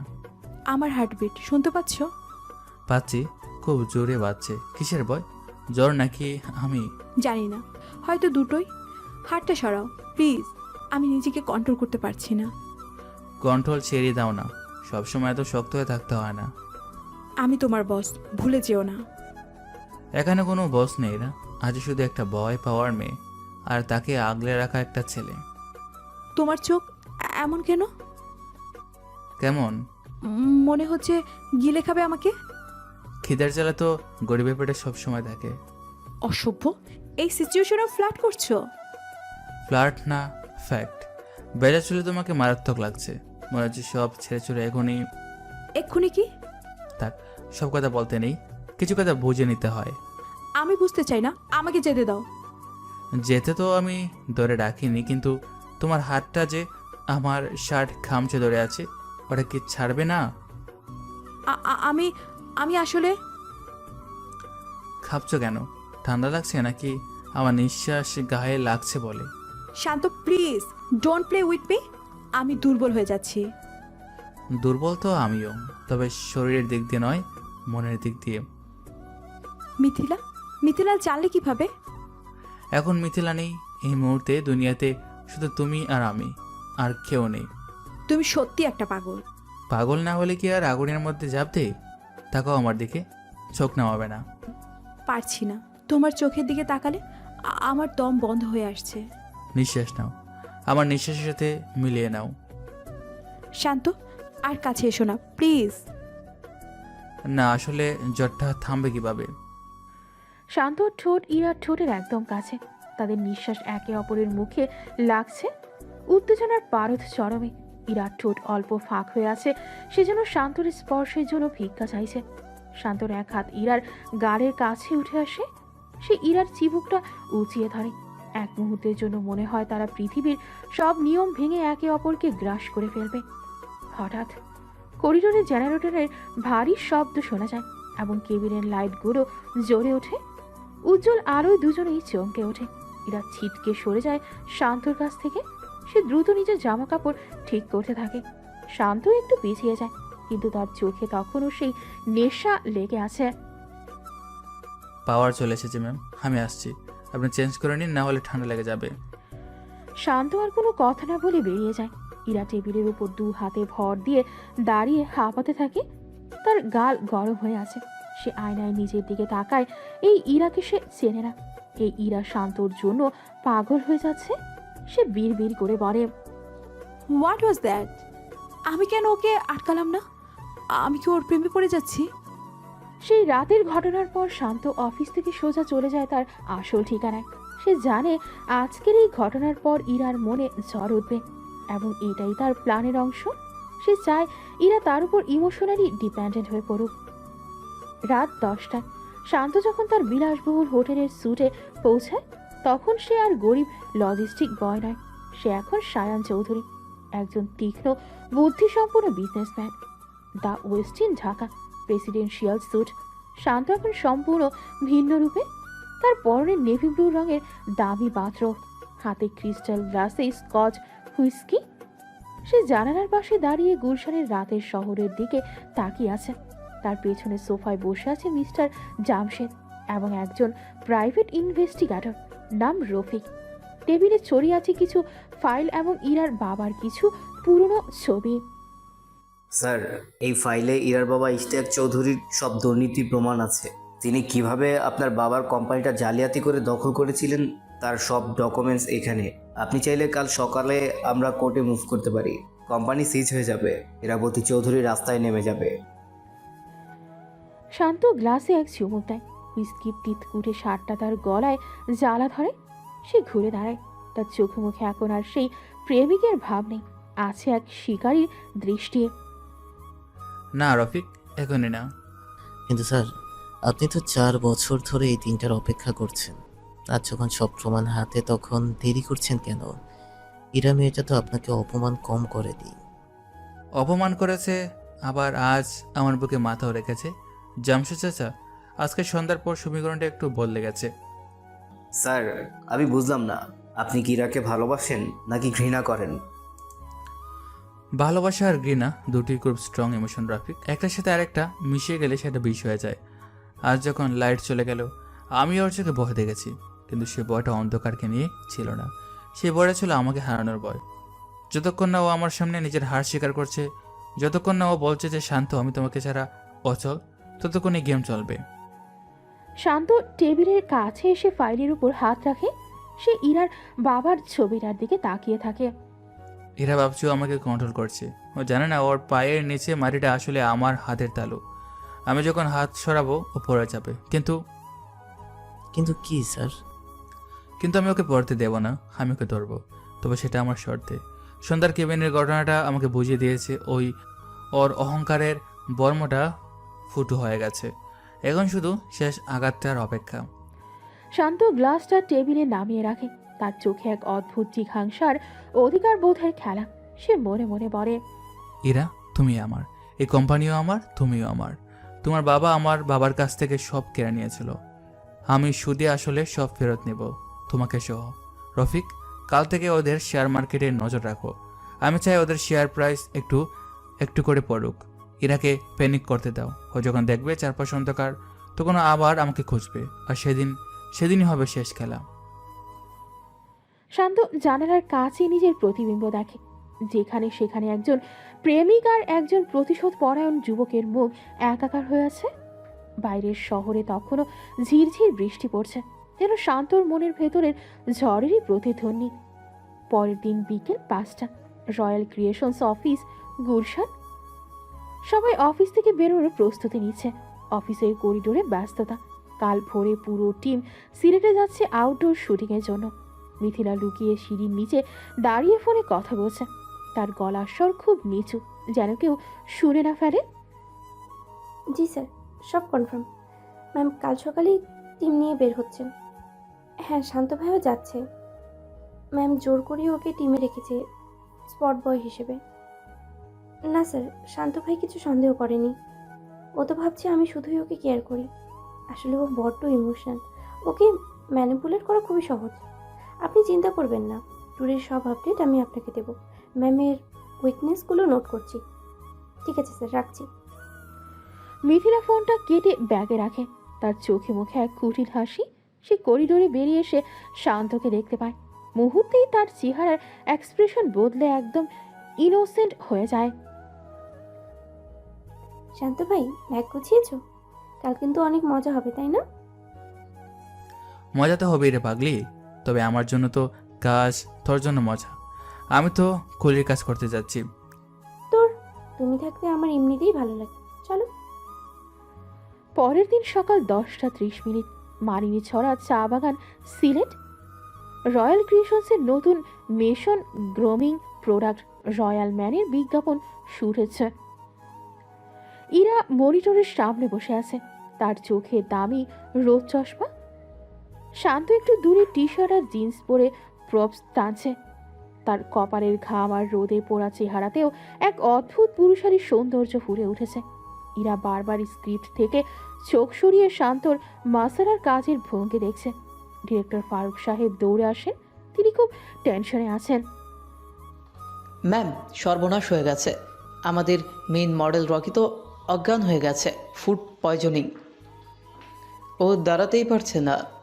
What, are you crazy Faruk saheb? আজই শ্যুট শেষ করতে হবে, কাল থেকে বৃষ্টি নামবে। পিকআপ মডেল কোথায়? ব্যাকআপ তো আনা হয়নি ম্যাম। এখন সিলেট শহর থেকে মডেল আনতে গেলেই সন্ধ্যা হয়ে যাবে আর লাইট পড়ে যাবে। তাহলে আমি কি করব? কোটি টাকা খরচ করে এসেছি এই পিকনিক করতে। একটা সলিউশন বের করুন। ম্যাম, একটা সলিউশন আছে, কিন্তু আপনি যদি রাগ না করেন। বলুন, ভনিতে করবেন না। আমাদের শান্ত, ওর হাইট 6 ফিট 1 ইঞ্চি, বডি স্ট্রাকচার মাশাআল্লাহ রকির চেয়েও ভালো। জাস্ট একটু গ্রুমিং করিয়ে দামি স্যুটটা পরালে একদম পারফেক্ট হবে। শান্ত, আর ইউ জোকিং? একটা পিয়নকে দিয়ে আমি আমার ব্র্যান্ডের মডেলিং করাবো? আমার ব্র্যান্ড ভ্যালু কোথায় যাবে? ম্যাম, ব্র্যান্ড ভ্যালু তো শটের উপর ডিপেন্ড করে। আর শান্তর চেহারায় একটা রাফ অ্যান্ড টাফ ভাব আছে, যেটা এই অ্যাডের জন্য দরকার। প্লিজ ম্যাম, টাইম নেই, সূর্য ডুবে যাচ্ছে। ইরা একবার শান্তর দিকে তাকায়। শান্ত দূরে একটা ভারী লাইট স্ট্যান্ড এক হাতে তুলে সরাচ্ছে। তার বাইসেপস ফুলে উঠেছে। ইরা ঢোকে রে। ফাইন, মেকআপ ম্যানকে বলো ওকে রেডি করতে, কিন্তু যদি ও শট নষ্ট করে তবে আমি আপনার পেমেন্ট আটকে দেব। Thank you ma'am. শান্ত, এই শান্ত, এদিকে আয়। আধ ঘন্টা পর মেকআপ ভ্যান থেকে দরজা খুলে শান্ত বেরিয়ে আসে। তার পরনে নেভি ব্লু ইতালিয়ান কাট স্যুট, সাদা শার্ট, গলায় টাই নেই, উপরে দুটো বোতাম খোলা, চুলগুলো জেল দিয়ে সেট করা। শান্তকে দেখে মনে হচ্ছে সে কোনো ইউরোপিয়ান রাজপুত্র। পুরো ইউনিট হাঁ করে তাকিয়ে থাকে। মিথিলা তো বিশ্বাসই করতে পারছে না এটা তার শান্ত ভাই।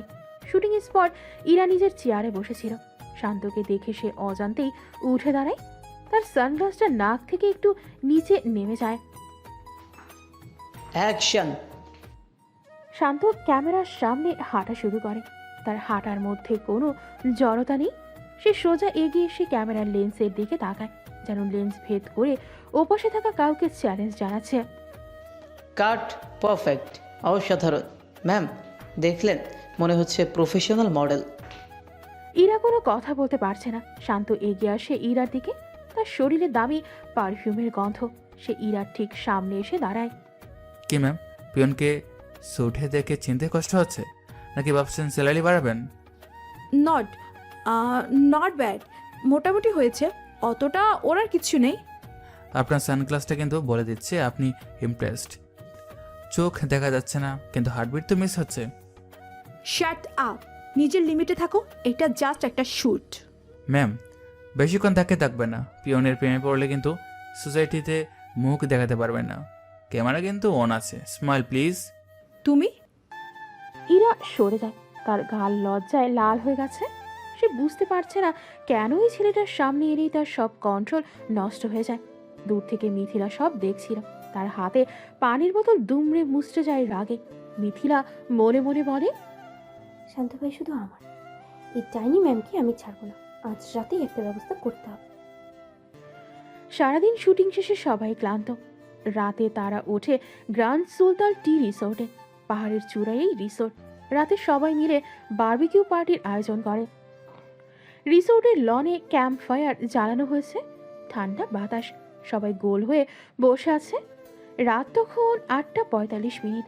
আগুনের লেলিহান শিখা অন্ধকারের মধ্যে আলো ছড়াচ্ছে। শান্ত একটা গিটার হাতে বসে আছে। সে টি শার্ট আর জিন্সে ফিরে এসেছে, কিন্তু তার সেই রাজকীয় ভাবটা এখনো যায়নি। মিথিলা ইচ্ছে করেই শান্তর খুব ঘেঁষে বসেছে। সে বারবার শান্তর কাঁধে মাথা রাখার চেষ্টা করছে। ইরা একটু দূরে একা বসে কফি খাচ্ছে। তার চোখ শান্ত আর মিথিলার দিকে। শান্ত ভাই, একটা গান হোক? আপনার ভয়েস তো মাশা আল্লাহ। হ্যাঁ হ্যাঁ প্লিজ। আমি তো গায়ক না ভাই, তবে পরিবেশটা সুন্দর, তাই ট্রাই করছি। শান্ত গিটারের তারে টুংটাং শব্দ তোলে, তারপর দরাজ গলায় গান ধরে, একটি গানের কড়ি গায়। শান্তর গানে এক অদ্ভুত দরদ। গাইতে গাইতে সে বারবার ইরার দিকে তাকাচ্ছে। গানের লিরিক্সগুলো যেন ইরার জন্যই গাওয়া।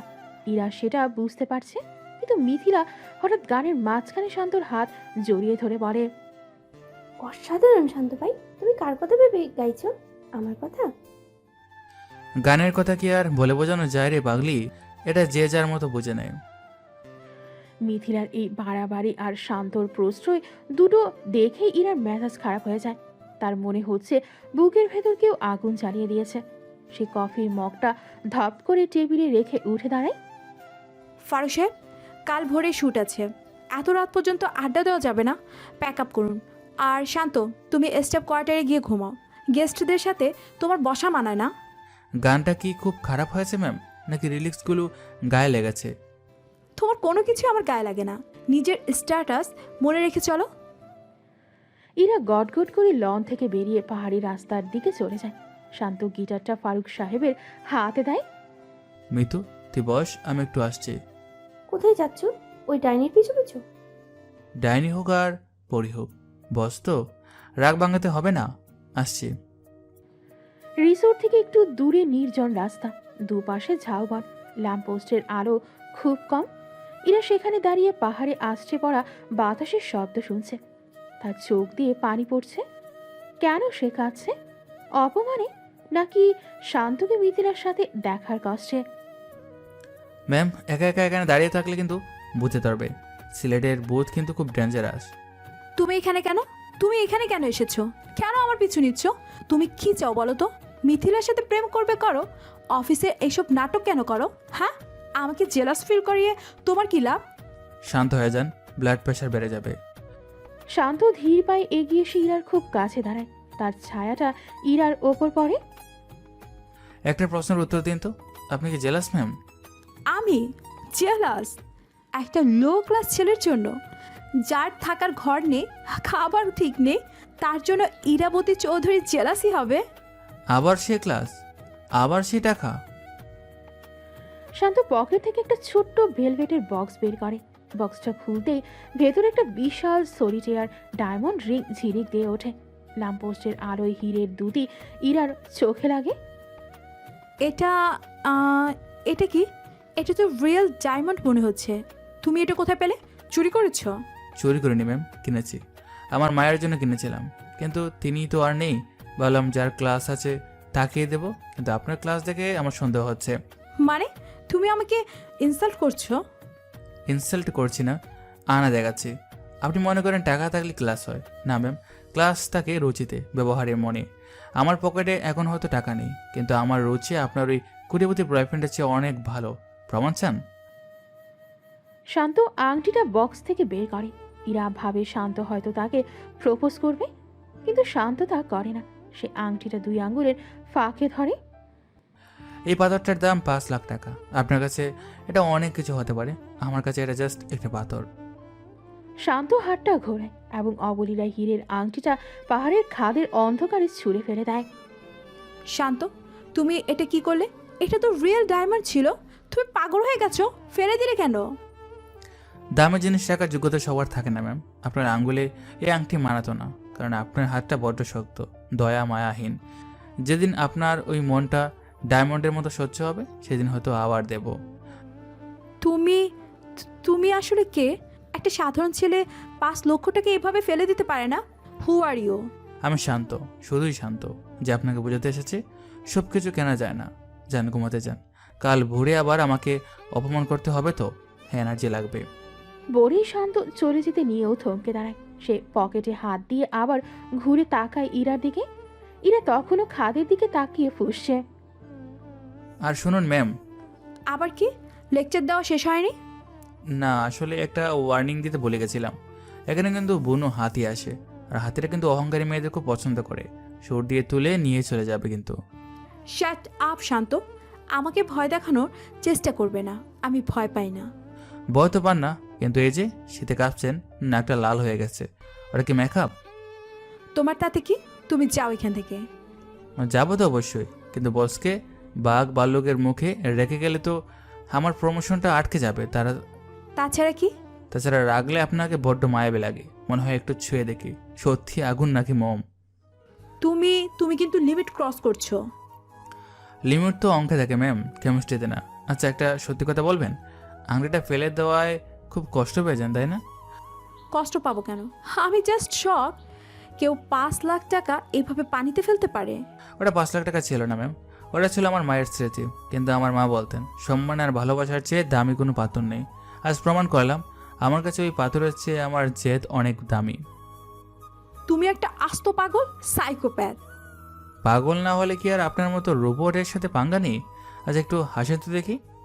কেন আসবো? আমি কি জোকার? না, জোকার না, তবে মুখটা এমন বাংলা পাঁচের মতো করে রাখলে কিন্তু কপালে বাজ পড়ে যাবে।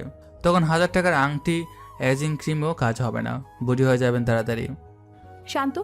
এই তো, এই দমকটাই মিস করছিলাম।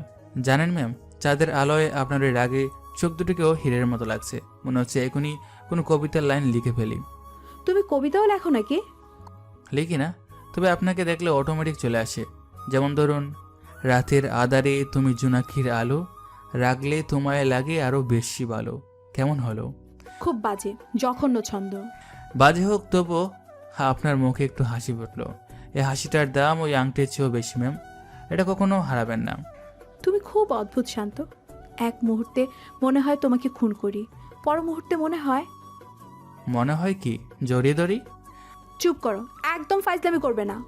আচ্ছা ঠিক আছে, করবো না। রাত বাড়ছে, চলুন আপনাকে এগিয়ে দিই। মশা কামড়ালে আবার ডেঙ্গু হবে, তখন আমাকে রক্ত দিতে হবে। আর আমি কিন্তু বি পজিটিভ, মানে সবসময় পজিটিভ থাকি, কিন্তু রক্ত দেওয়ার সময় নেগেটিভ হয়ে যায়। You are impossible. That's me. চলুন ম্যাম, রাজকুমারী এখন তার ক্যাসলে ফিরবে, আর এই পাহারাদার তার খড়ে করে। আজকের জন্য মাফ করলাম, কিন্তু কাল সকালে যদি দেরি করো। দেরি করবো না ম্যাম, আপনার বকা শোনার জন্য তো আমি অ্যালার্ম দিয়ে উঠি।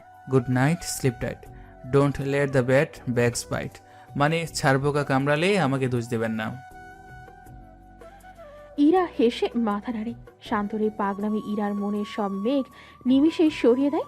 সে শান্তর পাশাপাশি হাঁটতে শুরু করে। দুজনের ছায়া চাঁদের আলোয় এক হয়ে পথ চলতে থাকে।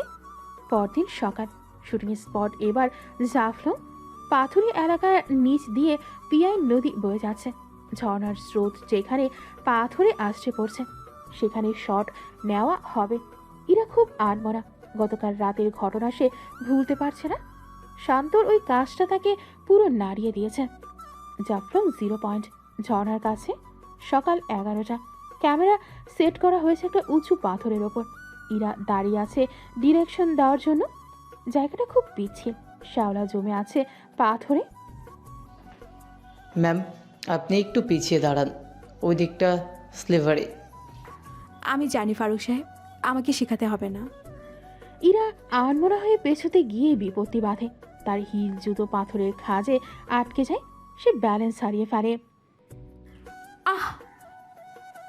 ইরা সোজা পেছনের গভীর খাদের দিকে পড়ে যেতে নাই। নিচে ধারালো পাথর আর প্রবল স্রোত।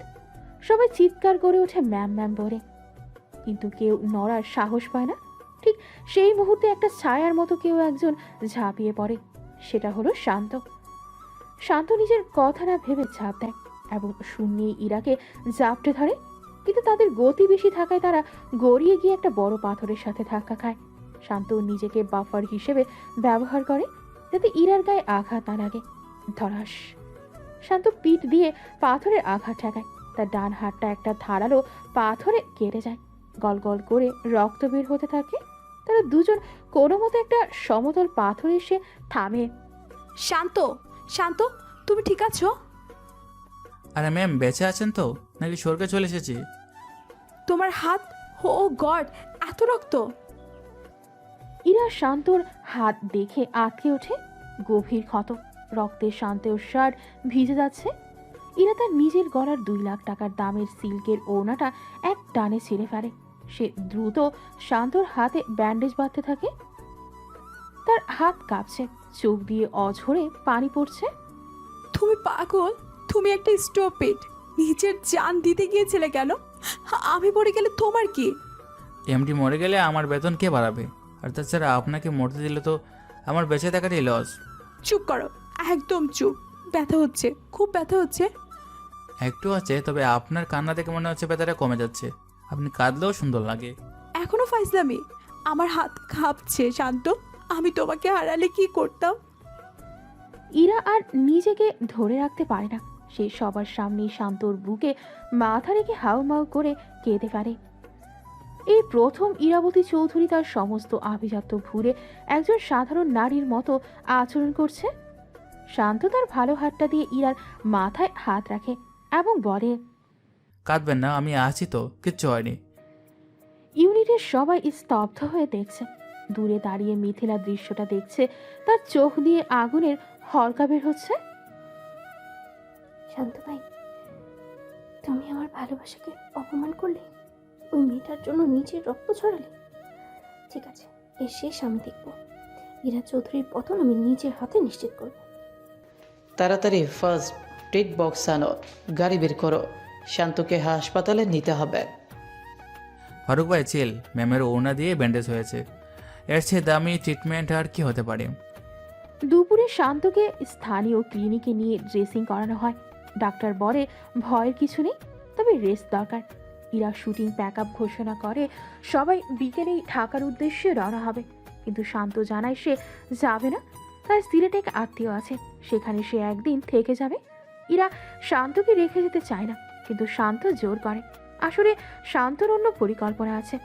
সন্ধ্যা 7টায় সবাইকে বিদায় দিয়ে সে চলে আসে চৌধুরী ম্যানশনে, একটি পুরনো জমিদার বাড়ি সিলেট শহরতলি গ্রামে। বাড়িটা বিশাল কিন্তু জরাজীর্ণ। সামনে বড় লোহার গেট, ভেতরে ঝোপঝাড়। এই বাড়িটা এক সময় প্রতাপশালী জমিদারদের ছিল। এখন এখানে শুধু একজন কেয়ারটেকার আর একজন বৃদ্ধ উকিল থাকে। শান্ত একটা অটোরিকশা থেকে নামে, তার হাতে ব্যান্ডেজ। সে গেট দিয়ে ভেতরে ঢোকে। কেয়ারটেকার দৌড়ে আসে তার সামনে। কে আপনি? এখানে ঢোকা নিষেধ। আমি এই বিলার মালিক, গেট খোলো। কেয়ারটেকার অবাক হয়ে তাকিয়ে থাকে। তখনই ভেতর থেকে একজন বৃদ্ধ লোক লাঠি ভর দিয়ে বেরিয়ে আসেন। উকিল ওয়াকিল উদ্দিন, বয়স আনুমানিক 70 হবে। ছোট সাহেব, শায়ন বাবা, এসেছো তুমি? ছোট সাহেব মানে ইমতিয়াজ সাহেবের নাতি? শান্ত গিয়ে উকিলের পায়ে হাত দিয়ে সালাম করে। কেমন আছেন ওয়াকিদুল দাদু? বেঁচে আছি বাবা, শুধু এই দিনটার জন্য। আসো, ভিতরে আসো। ভেতরে ঘরটা ধুলো মাখা হলেও আসবাবপত্রগুলো আভিজাত্যের সাক্ষী। শান্ত সোফায় বসে। উকিল একটা পুরনো লোহার সিন্দুক থেকে একটা লাল ফাইল বের করে আনেন। এই নাও বাবা, তোমার বাবার উইল আর ইরার বাবার মানে ইশতিয়াক চৌধুরীর সব কুকীর্তির দলিল। তোমার বাবা মৃত্যুর আগে এই শেয়ারগুলো তোমার নামে ট্রান্সফার করে গিয়েছিলেন, যা ইশতিয়াক চৌধুরী গোপন করে জাল দলিল বানিয়ে কোম্পানি চালাচ্ছে। আইনত রয়্যাল ক্রিয়েশন এর 51% শেয়ারের মালিক তুমি। তুমি চাইলে কালই ওদের রাস্তায় নামিয়ে দিতে পারো। আর মাফিয়ার ব্যাপারটা? হ্যাঁ, ইশতিয়াক চৌধুরী কোম্পানি বাঁচাতে আন্ডারওয়ার্ল্ডের ডন আসলাম ভাইয়ের কাছ থেকে লোন নিয়েছিলেন। এখন সেই টাকা শোধ করতে পারছে না। আসলাম ভাই যে কোনো সময় ইরাকে টার্গেট করতে পারে। শান্ত ফাইলটা হাতে নেয়। তার সামনে এখন দুটি রাস্তা, এক ইরাকে ধ্বংস করা, যেটা তার 4 বছরের তপস্যা, 2 ইরাকে বাঁচানো। শান্ত চোখ বন্ধ করে। তার মনে পড়ে ঝর্ণার পারে ইরার সেই কান্না, সেই আকুতি। আমি তোমাকে হারালে কি করতাম? দাদু, আমি ইরাকে ধ্বংস করবো না। মানে তুমি প্রতিশোধ নিবে না? ওরা তোমার বাবাকে হার্ট অ্যাটাকে মেরেছে। প্রতিশোধ নেব, তবে অন্যভাবে ইরাকে রাস্তায় নামালে ও মরে যাবে। কিন্তু আমি চাই ও বাঁচুক, আমার হয়ে বাঁচুক। শান্ত উঠে দাঁড়ায়, তার চোখে এক রহস্যময় দুটি। আমি কোম্পানির টেক ওভার করবো, কিন্তু এরা জানবে না যে মালিক আমি। আমি ওকে কিনবো দাদু। ওর অহংকার, ওর কোম্পানি, ওর ভালোবাসা সব এখন আমার। শান্ত পকেট থেকে তার আইফোন বের করে, সুইস ব্যাংক অ্যাপে লগ ইন করে। ফেস আইডি স্ক্যান করার পর স্ক্রিনে ব্যালেন্স ভেসে ওঠে। Account balance 500,000,000,000 USD। টাকা আমার কাছে টিস্যু পেপারের মতো, কিন্তু এই টাকা দিয়ে আমি ইরার চারপাশে এমন এক জাল বুনবো যেখান থেকে ও চাইলেও বের হতে পারবে না। খেলা এখন শুরু দাদু, আসল খেলা। তুমি ঠিক তোমার দাদাজানের মতো হয়েছো, বাঘের বাচ্চা। বাঘ এখন শিকার ধরবে না, বাঘ এখন শিকারকে খেলাবে। আজ রাতে আমি ঢাকায় ফিরছি, ঢাকায় বড় দামাকে অপেক্ষা করছে। শান্ত ফাইলটা বগলে নিয়ে বেরিয়ে আসে। পুরনো জমিদার বাড়ির অন্ধকারে তার ছায়াটা দীর্ঘ থেকে দীর্ঘতর হতে থাকে। সিলেটের সেই ঘটনার পর 2 মাস কেটে গেছে। এই 2 মাসে অনেক কিছুই বদলে গেছে। রয়্যাল ক্রিয়েশনসের জৌলুস এখন ম্লান। বাজারে গুজব রটেছে যে কোম্পানি দেউলিয়া হতে চলেছে। শেয়ারের দাম কমতে কমতে তলানিতে। অফিসের পরিবেশ থমথমে, কেউ উচ্চস্বরে কথা বলে না। বেতন বকেয়া পড়েছে গত মাসে। কর্মীদের মধ্যে অসন্তোষ। আর শান্ত, সে আগের মতোই আছে, সেই হাসি খুশি, সেই ড্যাম কেয়ার ভাব। কিন্তু তার চোখের আড়ালে লুকিয়ে আছে গভীর পরিকল্পনা। সে অপেক্ষা করছে শেষ আঘাতের জন্য। দুপুর 12:10। এদিকে অফিসের লেডিস ওয়াশরুমের বড় আয়নার সামনে মিথিলা দাঁড়িয়ে আছে। তার পরনে আজ দামি শিফন শাড়ি, হাতের লেটেস্ট আইফোন 14 প্রো ম্যাক্স। 2 মাস আগে সেই সাধারণ মিথিলা আর এই মিথিলার মধ্যে আকাশ পাতাল তফাৎ। সে আয়নায় নিজের ঠোঁটে গাঢ় লিপস্টিক ঘষছে। তার মুখে এক কুটির হাসি। ফোনটা স্পিকার মোডে অন করা। সে কারোর সাথে কথা বলছে হয়তো। হ্যাঁ স্যার, কাজ হয়ে গেছে। ইরা ম্যামের লকারের পাসওয়ার্ড আপনাকে হোয়াটসঅ্যাপ করে দিয়েছি। মিরপুর প্রজেক্টের টেন্ডারের সব অরিজিনাল ফাইল আপনিই পাবেন। ম্যাম তো ভাবছে ফাইলগুলো ব্যাংকে আছে, কিন্তু ওগুলো এখন আমার ব্যাগে। Good job Mithila. কিন্তু শান্ত, ও কিছু সন্দেহ করেনি তো? ছেলেটা কিন্তু বড্ড তেদ্র। শান্ত ভাই, আরে না স্যার, ও তো একটা বোকা আবেগী ছেলে। ওকে আমি শুধু ইমোশনালি ইউজ করেছি যাতে ম্যামের খবরাখবর রাখতে পারি। ওভাবে আমি ওকে কত ভালোবাসি। গরিবের ভালোবাসা দিয়ে পেট ভরে না স্যার, টাকাটাও আসল। আপনি আমাকে কথা দিয়েছিলেন কাজটা হলে আমাকে আপনার বিয়ে করবেন। অবশ্যই, কালই রয়্যাল ক্রিয়েশনস ধ্বংস হবে আর তুমি আমার অফিসে জয়েন করবে। গাড়ি পাঠিয়ে দেব। থ্যাংক ইউ স্যার, এবার একই কে চলে আসতে পারে। মিথিলা ফোনটা কেটে ব্যাগে রাখে। সে আয়নায় নিজেকে দেখে একটা ফ্লাইং কিস দেয়। সরি ইরা ম্যাম, আপনার রাজত্ব শেষ, এবার আমার পালা। মিথিলা যখন নিজের বিজয়ের পরিকল্পনায় মগ্ন, তখন বাথরুমের দরজায় ঠিক বাইরে করিডোরে দাঁড়িয়ে আছে শান্ত। তার হাতে 2 কাপ কফি। সে মিথিলাকে সারপ্রাইজ দিতে এসেছিল, কিন্তু সারপ্রাইজটা সে নিজেই পেল। শান্তর হাত কাঁপে না, কফি পড়ে না। সে শুধু দেওয়ালের দিকে তাকিয়ে একটা দীর্ঘশ্বাস ফেলে। তার ঠোঁটের কোণে ফুটে ওঠে এক করুণ হাসি। বাহ রে দুনিয়া, আমি টাকার পাহাড় ছেড়ে ভালোবাসার কাঙ্গাল হয়ে পড়ে রইলাম, আর তুমি সামান্য কিছু টাকার জন্য নিজেকে বিক্রি করে দিলে মিথিলা। আমি চেয়েছিলাম তোমাকে রানী বানাতে, আর তুমি দাসী হওয়া কি বেছে নিলে? মিথিলা দরজা খুলে বের হতেই শান্তকে সামনে দেখে চমকে ওঠে। তার হাত থেকে ব্যাগটা প্রায় পড়েই যাচ্ছিল। মুহূর্তের মধ্যে মিথিলা তার সেই ইনোসেন্ট মুখোশটা পরে নেয় দ্রুত। ওমা, শান্ত ভাই তুমি এখানে কতক্ষণ ধরে আছো? এই তো মাত্র এলাম, কফি এনেছিলাম তোমার জন্য, নাও গরম আছে। ও থ্যাংক ইউ। তুমি তুমি কিছু শোনোনি তো? মানে আমি মায়ের সাথে ফোনে কথা বলছিলাম। মায়ের সাথে? বাহ, মা এখন স্যার হয়ে গেল কবে থেকে? আর তোমার মা কি এখন টেন্ডার ফাইল আর পাসওয়ার্ড নিয়ে ব্যবসা করে? শান্ত ভাই, তুমি ভুল বুঝছো। আসলে চুপ কর মিতু, একদম চুপ। মিথ্যে বলে নিজের মুখটা আর নোংরা করিস না। তোর হাতে ওই আইফোনটা, ওটা কি তোর 3 মাসের বেতন নিয়ে কেনা, নাকি ওটা তোর বিশ্বাসের দাম? শান্ত ভাই, তুমি বুঝতে পারছো না, আমি প্র্যাকটিক্যাল। তোমার মতো সারা জীবন এই পিয়নগিরি করে কাটাতে পারবো না আমি। মিস্টার খান আমাকে অফার দিয়েছেন। অফার? ওটাকে অফার বলে না মিথিলা, ওটাকে বলে টোপ। আর তুই সেই টোপ গিলেছিস।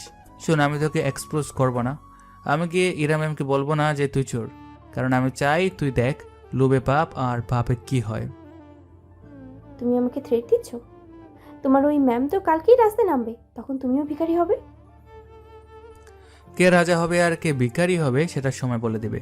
তবে একটা কথা মনে রাখিস, ভুল ট্রেনে উঠেছিস তুই।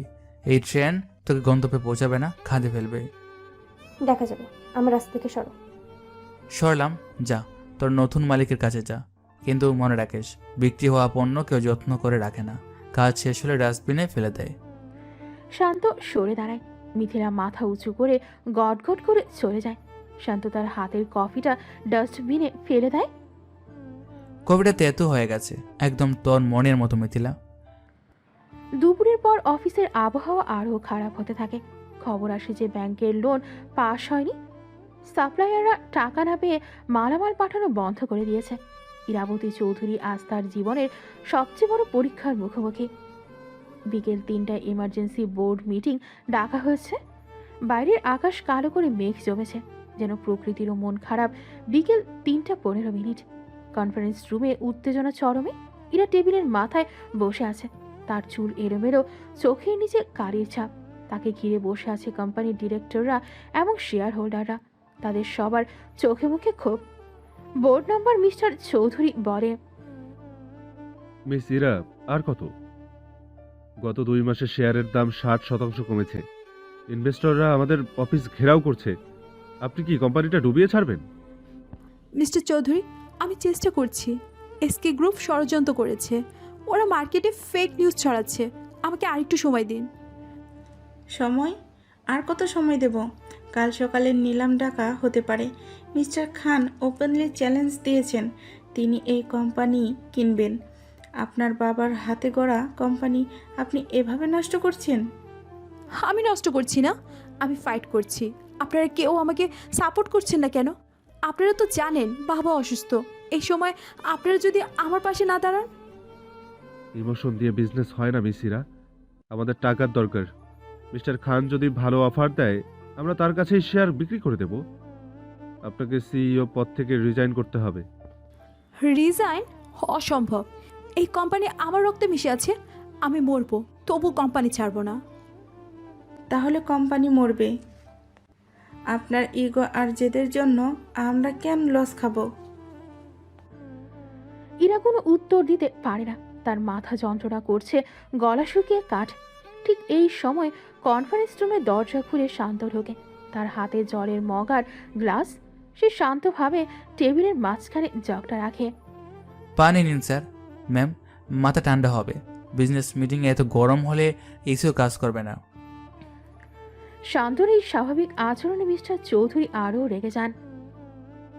এই ছেলেটা এখানে কি করছে? ইরা, তোমার অফিসে কি কোনো ডিসিপ্লিন নেই? আমরা সিরিয়াস ম্যাটার নিয়ে কথা বলছি আর পিয়ন এসে জোকস করছে। শান্ত, তোমাকে কে আসতে বলেছে? বের হও এখান থেকে। ম্যাম, আপনি পানি চেয়েছিলেন 10 মিনিট আগে, ভুলে গেছেন? স্ট্রেসে থাকলে মানুষ অনেক কিছু ভুলে যায়। শান্ত একটা গ্লাসে পানি ঢেলে ইরার সামনে ধরে। নিন ম্যাম, পানিটা খান, হাত কাঁপছে আপনার। আমার হাত কাঁপছে না। তুমি তুমি সব সময় আমাকে জ্ঞান দিতে আসো কেন? হ্যাঁ, তুমি ভাবো তুমি খুব স্মার্ট। আসলে তুমি একটা অপদার্থ। তোমার মতো লো ক্লাস এমপ্লয়ি আছে বলে আজ আমার এই দশা। ইরা রাগের মাথায় শান্তর হাত থেকে পানির গ্লাসটা থাবা দিয়ে ফেলে দেয়। ঝনঝন শব্দে কাচের গ্লাসটা মেঝেতে ভেঙে চুরমার হয়ে যায়। পানি ছিটিয়ে পড়ে শান্তর জুতোয়। সারা ঘর স্তব্ধ হয়ে যায়। Get out from my office. I fire you. এক্ষুনি বের হয়ে যাও। আমি তোমার মুখও দেখতে চাই না। শান্ত মেঝের দিকে তাকায়। ভাঙা কাচের টুকরোগুলো আলো চিকচিক করছে। সে ধীরে ধীরে মুখ তুলে। তার চোখে কোনো রাগ নেই, আছে এক গভীর অভিমান আর করুণা। সে সরাসরি ইরার চোখের দিকে তাকায়। ম্যাম, গ্লাস বাংলায় শব্দ হয়, সবাই শোনে, কিন্তু বিশ্বাস বাংলায় কোনো শব্দ হয় না, শুধু ভেতরটা রক্তকরণ হয়। আজ আমাকে তাড়িয়ে দিচ্ছেন, ভাবছেন আমি সব সমস্যার মূল, কিন্তু কাল যখন এই রুমের বাতি নেবানোর লক্ষ্য থাকবে না, যখন সবাই আপনাকে ছেড়ে ওই মিস্টার খানের গাড়িতে উঠবে, তখন এই অপদার্থকেই খুঁজবেন। শ্যাট আপ, একদম ফিলোসফি ছাড়বে না, যা বলছি। যাচ্ছি, তবে যাওয়ার আগে একটা শেষ কাজ বাকি। শান্ত তার গলার আইডি কার্ডটা খোলে, ফিতাটা পেঁচিয়ে সে কার্ডটা খুব সাবধানে টেবিলের উপর রাখে। কার্ড রাখার শব্দটা যেন বোমার মতো শোনায়। আমি বরখাস্ত হওয়ার সুযোগ আপনাকে দেব না ম্যাম, আমি নিজেই রিজাইন করলাম। ভালো থাকবেন মিস অ্যারোগ্যান্ট। আর হ্যাঁ, বাঙ্গা কাজের উপর দিয়ে সাবধানে হাঁটবেন, পা কাটলে দেখার মধ্যে কেউ থাকবে না। শান্ত মিস্টার চৌধুরী এবং অন্যদের দিকে একবার তাকিয়ে একটু মাথা নিয়ে সম্মান জানায়, তারপর গট করে কনফারেন্স রুম থেকে বেরিয়ে যায়। সে একবারও পেছনে ফিরে তাকায় না। ইরা ফ্যাল করে তাকিয়ে থাকে শান্ত যাওয়ার পথের দিকে। তার মনে হয় বুকের ভেতরটা হঠাৎ করেই ফাঁকা হয়ে গেল। এতদিন শান্ত ছিল তার পাঞ্চিং ব্যাগ, তার রাগের আশ্রয়। আজ সেই আশ্রয়টা চলে গেল। এটা ধপ করে চেয়ারে বসে পড়ে। ড্রামা শেষ হলে কাজের কথায় আসা যাক।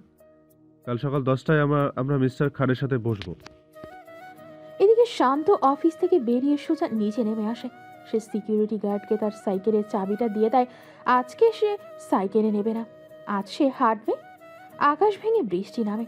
শান্ত ভিজতে ভিজতে ঢাকার রাস্তায় মিশে যায়। ওদিকে অফিসে রাত হয়ে যায়, সবাই চলে গেছে। মিস্টার খান ফোন করে জানিয়েছেন কাল সকালেই তিনি কোম্পানি টেক ওভার করবেন। ইরা আজ আর বাড়ি ফেরেনি। সে তার অন্ধকার কেবিনে একা বসে আছে। রাত 10:30। পুরো ফ্লোর অন্ধকার, শুধু এমার্জেন্সি লাইট জ্বলছে। ইরা তার কেবিন থেকে বেরিয়ে আসে। সে ভূতের মতো হাঁটছে, তার পায়ে জুতো নেই। সে করিডোর দিয়ে হেঁটে লজিস্টিক ডিপার্টমেন্টের দিকে যায়। শান্তর ডেস্কটা একদম কোণায়। ইরা যেখানে গিয়ে দাঁড়ায়, টেবিলটা একদম পরিষ্কার।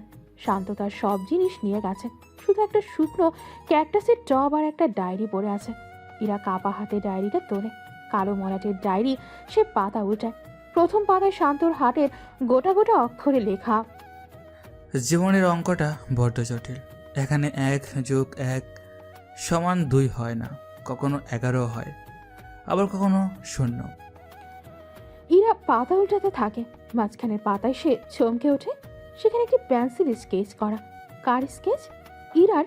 একটা ছবিতে ইরা মিটিংয়ে রেগে আছে, নিচে ক্যাপশন দেওয়া, বাঘিনী কিন্তু দাঁত নেই। আরেকটা ছবিতে ইরা হাসছে, সেই সিলেটে ক্যাম্প ফায়ারের রাতে, নিচে ক্যাপশন দেওয়া। এই হাসিটা যেন কখনো না হারায়।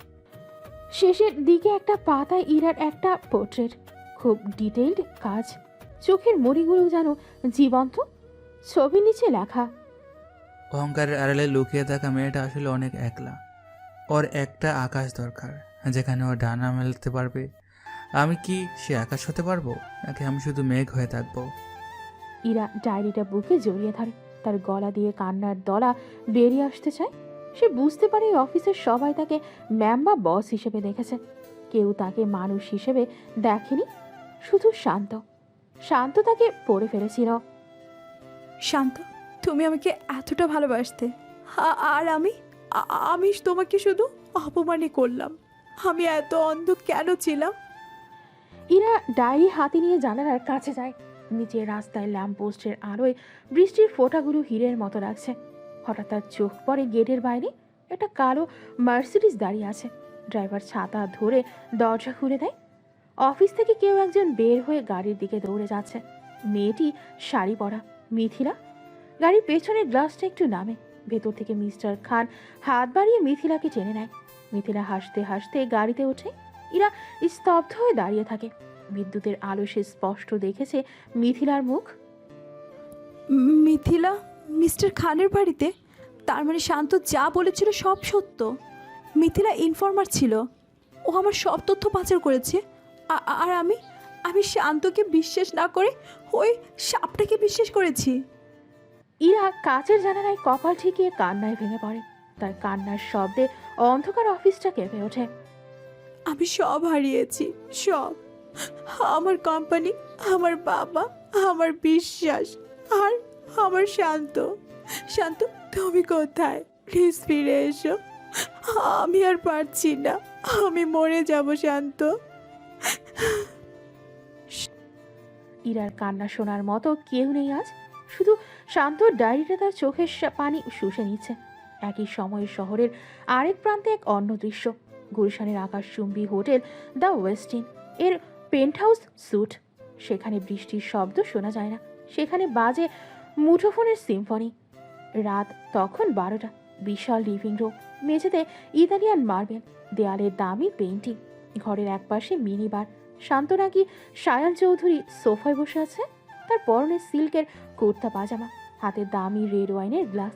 সামনে 100 ইঞ্চির বিশাল স্ক্রিনে শেয়ার মার্কেটের লাইভ গ্রাফ চলছে। আন্তর্জাতিক মার্কেট। রয়্যাল ক্রিয়েশনসের শেয়ারের পাশে লাল তীর চিহ্ন, মানে ধস নেমেছে। শান্তর পাশে দাঁড়িয়ে আছে তার পিএস জামশেদ চাচা। স্যার, মিস্টার খান অফিসিয়ালি বিট করেছেন।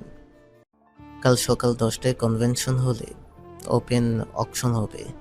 ব্যাংকাররা ইরার প্রপার্টি সিজ করার নোটিশ রেডি করেছে। আমরা কি এখন ইন্টারফেয়ার করব? আপনি চাইলে আমি এখনই মিস্টার খানকে কল করে ওয়ার্নিং দিতে পারি। শান্ত গ্লাসে আলতো চুমুক দেয়, তার দৃষ্টি স্ক্রিনের লাল দাগটার দিকে। না জমশেদ চাচা, এখন না। কিন্তু স্যার, ইরা মেয়েটা তো ভেঙে চুরমার হয়ে যাবে। আজ সারা রাত ও অফিসেই আছে, সিকিউরিটি রিপোর্ট দিয়েছে, ও খুব কাঁদছে। কান্না দরকার চাচা, কান্না চোখের ময়লা পরিষ্কার করে আর মনের অহংকার দিয়ে দেয়। শান্ত উঠে দাঁড়ায়, সে গ্লাস হাতে কাচের দেয়ালের সামনে গিয়ে দাঁড়ায়, যেখান থেকে পুরো ঢাকা শহর দেখা যায়। এরাকে পুরোপুরি ভাঙতে দাও। ও যতক্ষণ না বুঝছে যে ওর টাকা, ক্ষমতা, বাবার পরিচয় এসব আসলে কাছের ঘর, ততক্ষণ আমাকে চিনবে না। ও শান্তকে চিনবে না, ও সায়ান চৌধুরীকেও চিনবে না। ও শুধু টাকা চিনবে। কাল সকালে কি হবে স্যার? কাল সকালে নিলাম হবে। এরা দেখবে তার তথাকথিত বন্ধুরা কেমন করে মুখ ফিরিয়ে নেয়। ও দেখবে মিথিলা কেমন করে ওর পিঠে ছুরি মারে। ও দেখবে দুনিয়াটা কত নিষ্ঠুর, যখন ওর আর যাওয়ার কোনো জায়গা থাকবে না, যখন ও শূন্য দাঁড়িয়ে থাকবে। তখন শান্ত ঘুরে দাঁড়ায়, ঘরের আলোয় তার চোখে এক অদ্ভুত আগুনের ঝিরি। তখন রাজা তার রানীর জন্য যুদ্ধক্ষেত্রে নামবে। আমি কালকের নিলামে থাকবো, তবে দর্শক হিসাবে না, গেম চেঞ্জার হিসাবে। গাড়ি রেডি রাখো জামশেদ চাচা, কাল সকাল 10টায় আমরা এন্ট্রি নেব। কিন্তু স্যার, আপনার আসল পরিচয় সবাই জেনে যাবে। জানুক, মুখোশ পরার সময় শেষ। কাল থেকে আর কোনো অভিনয় নেই, কাল থেকে শুধু রাজত্ব শুভজাত।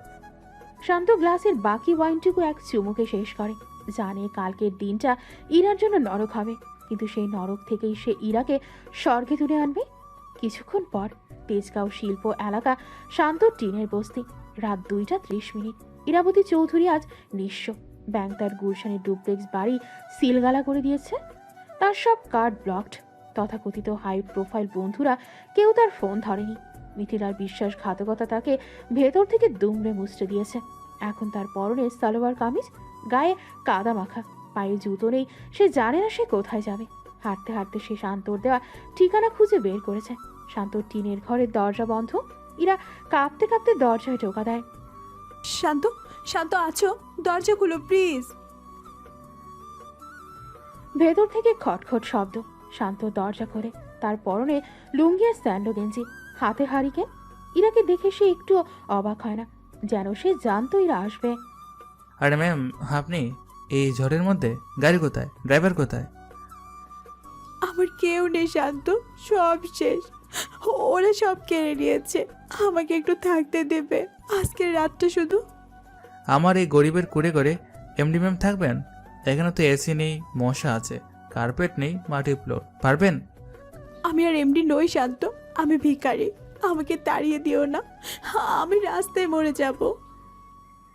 ইরার কান্না দেখে শান্তর বুকের ভেতরটা মোচড় দিয়ে ওঠে। সে সরে দাঁড়ায়। ভেতরে আসুন, তবে সাবধানে, চাল দিয়ে পানি পড়ে মাঝে মাঝে। ইরা ভেতরে ঢোকে। ঘরটা ছোট কিন্তু পরিপাটি। এক কোনায় চৌকি। শান্তরে গামছে এগিয়ে দেয়। নিন, মাথাটা মুছে ফেলুন, ভিজে তো একাকার হয়ে গেছেন, জ্বর আসবে। ইরা গামছাটা হাতে নেয়। সে শান্তর দিকে তাকায়। এই সেই ছেলে যাকে সে দিনের পর দিন অপমান করেছে, অথচ আজ বিপদে সেই ছেলেটাই তাকে ছাড় দিল। শান্ত, আমি আমি খুব সরি। আমি তোমাকে চিনতে পারিনি। আমি মিথিলাকে বিশ্বাস করেছিলাম, আর ও তোমাকে। বাদ দিন সব, অতীত কেটে লাভ নেই। এখন আপনি আমার মেহমান, বসুন, চা বানাচ্ছি, রং চা, আদা দিয়ে, ঠান্ডায় আরাম পাবেন। শান্ত স্টপ জ্বালায়। ইরা চৌকিতে বসে। টিনের চালে বৃষ্টির শব্দ খুব জোরে শোনা যাচ্ছে। এই শব্দে এক অদ্ভুত শান্তি আছে। শান্ত চা নিয়ে আসে, দুজনে চৌকিতে বসে। জানেন ম্যাম, জীবনটা না এই রং চায়ের মতো, চিনি না দিলে তিতা লাগে, আবার বেশি চিনি দিলে পাঞ্চা লাগে। আপনি জীবনের টাকার চিনিটা একটু বেশি দিয়ে ফেলেছিলেন। টাকা যে সব না, সেটা আজ বুঝলাম শান্ত। আজ আমার অ্যাকাউন্টে কোটি টাকা থাকলো, আমি তা তুলতে পারছি না। কিন্তু তোমার এই এক কাপ চা, এটার দাম আমার কাছে এখন কোটি টাকার চেয়েও বেশি। চাটা কিন্তু 2 টাকার দামের, আপনি তো 2 টাকার কয়েন ছুঁড়ে মেরেছিলেন। আর লজ্জা দিও না, আমি আমার ভুল বুঝতে পেরেছি। শান্ত, তুমি কি আমাকে ক্ষমা করবে না? ক্ষমা তো সেদিন করেছি যেদিন আপনি ঝর্ণার পাড়ে আমার জন্য কেঁদেছিলেন। ম্যাম, আমি গরিব হতে পারি, কিন্তু মনটা ছোট না। নিন বিস্কুট নিন। ইরা শান্তর হাতটা ধরে ফেলে, চায়ের কাপটা নামিয়ে রাখে। আমার দিকে তাকাও শান্ত, সত্যি করে বলো, তুমি কেন আমাকে এত সহ্য করছো? কেন চাকরি ছেড়ে যাওয়ার পরও আমার বিপদে ছায়ার মতো ছিলে? কারণ আমি জানতাম এই পাথরের মূর্তির ভেতরে একটা মানুষ আছে, যে ভালোবাসতে জানে, যে কাঁদতে জানে। আমি সেই মানুষটার প্রেমে পড়েছিলাম ম্যাম, আপনার চেয়ারের প্রেমে না। প্রেমে? তুমি তুমি আমাকে ভালোবাসো? বাসি কিনা জানি না, তবে আপনাকে কষ্ট পেতে থাকলে আমার নিজের দম বন্ধ হয়ে আসে। এটাকে যদি ভালোবাসা বলে তবে তাই। ইরা আচমকা শান্তকে জড়িয়ে ধরে। সে শান্তর বুকে মুখ গুজে কাঁদতে থাকে। শান্ত আলতো করে ইরার মাথায় হাত বুলিয়ে দেয়। আমাকে ছেড়ে যেও না শান্ত। কাল সকালে ওরা আমার কোম্পানি বিক্রি করে দেবে। আমার আর বাঁচার কোনো ইচ্ছে নেই, শুধু তুমি আছো বলে আমি শ্বাস নিচ্ছি। কোম্পানি বিক্রি হবে, কিন্তু স্বপ্ন তো বিক্রি হবে না। কাল সকালে যাওয়া হবে, দেখা যাবে। এখন কমান, আমি নিচে ফ্লোরে চট পেতে শুয়ে থাকবো। না, তুমি নিচে শুবে না, তুমি আমার পাশে বসো। আমার ভয় করছে। ভয় নেই, রাত পোয়ালেই সব ঠিক হয়ে যাবে, বিশ্বাস রাখুন। সেই রাতে ইরা শান্তর কাঁধে মাথা রেখে ঘুমিয়ে পড়ে। শান্তর চোখে ঘুম নেই, সে ইরার মুখের দিকে তাকিয়ে থাকে। কাল সকালেই আসল খেলা শুরু হবে। পরদিন সকাল 10টা, আকাশ পরিষ্কার। ঢাকার গ্র্যান্ড কনভেনশন হলে রয়্যাল ক্রিয়েশনসের নিলাম ডাকা হয়েছে। শহরের সব বিজনেস টাইকুনরা উপস্থিত। ইরা শান্তর সাথে সেখানে পৌঁছায়। ইরা আজ সাধারণ একটা সুতি শাড়ি পরেছে, কিন্তু তার চোখে মুখে এক অদ্ভুত দৃঢ়তা। শান্ত তার পাশে সাধারণ শার্ট প্যান্ট পরে আছে। হলরুমে এসকে গ্রুপের মালিক মিস্টার খান খুব খোশ মেজাজে বসে আছেন। তার পাশে মিথিলা। মিথিলা আজ খুব সেজেছে। সে বারবার মিস্টার খানের কানে কানে কথা বলছে আর হাসছে। ইরা হলে ঢুকতেই সবাই তার দিকে তাকায়, কেউ কেউ করুণার দৃষ্টিতে, কেউ অবজ্ঞার দৃষ্টিতে। আরে, মিস ইরাবতী চৌধুরী বাসে করে এসেছেন নাকি? গাড়ি তো ব্যাংক নিয়ে গেছে। তার নিলাম দেখতে এসেছেন? ভালো ভালো, শেষ দেখা দেখে নিন। স্যার, উনি হয়তো শান্ত ভাইয়ের সাইকেলে করে এসেছেন। এখন তো ওটাই ওনার স্ট্যাটাস। ইরা কোনো কথা বলে না, সে চুপচাপ পেছনের সারিতে বসে। শান্ত তার পাশে বসে। নিলামকারী বলেন, লেডিজ অ্যান্ড জেন্টলম্যান, রয়্যাল ক্রিয়েশনসের নিলাম শুরু হচ্ছে। বেস্ট প্রাইজ 100 কোটি টাকা। 110 কোটি। 110 কোটি। আর কেউ? পুরো হল চুপ। কেউ মিস্টার খানের বিরুদ্ধে বিট করতে সাহস পাচ্ছে না। সবাই জানে খান সাহেবের হাত অনেক লম্বা। 110 কোটি 1, 110 কোটি 2। মিস্টার খান জয়ের হাসি হাসছেন। মিথিলা তাকে অগ্রিম অভিনন্দন জানাচ্ছে। ইরা শান্তর হাত খামছে ধরে, তার চোখ দিয়ে পানি পড়ছে। বাবার কোম্পানি আজ পানির দরে বিক্রি হয়ে যাচ্ছে। ধৈর্য ধরুন ম্যাম, পিকচার আবি বাকি হে। 110 কোটি। হঠাৎ হলের ভেতর মধ্যে একটি কণ্ঠস্বর ভেসে আসে, 500 কোটি। পুরো হল স্তব্ধ হয়ে যায়। সবাই ঘাড় ঘুরিয়ে তাকায়। দরজা দিয়ে ঢুকছে 6 জন কালো স্যুট পরা বডিগার্ড। শান্তর মুখে 500 কোটি টাকার বিট শুনে ইরা চমকে ওঠে। এই চেহারা, এই উচ্চতা, এ তো শান্ত। কিন্তু এ কোন শান্ত? শান্ত ধীর পায়ে স্টেজে ওঠে। তার হাঁটার স্টাইলে এমন এক রাজকীয় ভাব যে সবাই পথ ছেড়ে দিতে বাধ্য হয়। সে রোদ চশমাটা খুলে পকেটে রাখে। কি হলো মিস্টার খান, বিট বাড়াবেন নাকি এখনই প্যাক আপ করবেন? তুমি তুমি তো সেই পিয়ন, তোমার এত বড় সাহস, তুমি এখানে এসে ইয়ার্কি মারছো? সিকিউরিটি, বের করে দাও ওকে। সিকিউরিটি আমার পেরুলে আছে মিস্টার খান আর পিয়ন। শান্ত পকেট থেকে একটা কার্ড বের করে মিস্টার খানের দিকে ছুঁড়ে মারে। নামটা পরে দেখুন, সায়ন চৌধুরী, ইমতিয়াজ চৌধুরীর নাতি। যে কোম্পানির সিটে বসে আপনি লাফাচ্ছেন, সেই কোম্পানির আসল মালিক আমার বাবা ছিলেন। আপনি জালিয়াতি করে সেটা দখল করেছিলেন। আজ আমি সুদে আসলে ফেরত নিতে এসেছি। সায়ান চৌধুরী মানে তুমি? মিস্টার খান ধপ করে চেয়ারে বসে পড়েন। মিথিলার মুখ সাদা হয়ে গেছে, সে কাঁপছে। নিলামকারী সাহেব, 500 কোটি। আর কেউ আছে? না স্যার, 500 কোটি 1 2 3। রয়্যাল ক্রিয়েশনস এখন মিস্টার সায়ান চৌধুরীর সম্পত্তি। হাততালিতে হল ফেটে পড়ে। ইরা পাথরের মতো বসে আছে। সে বিশ্বাসই করতে পারছে না তার পাশের সিটে বসে থাকা ছেলেটাই 500 কোটির মালিক। শান্ত স্টেজ থেকে নেমে সোজা মিথিলার সামনে আসে। মিথিলা ভয়ে পেছাতে থাকে। শান্ত ভাই, মানে স্যার, আমি আসলে... শান্ত পকেট থেকে একটা 1 টাকার কয়েন বের করে।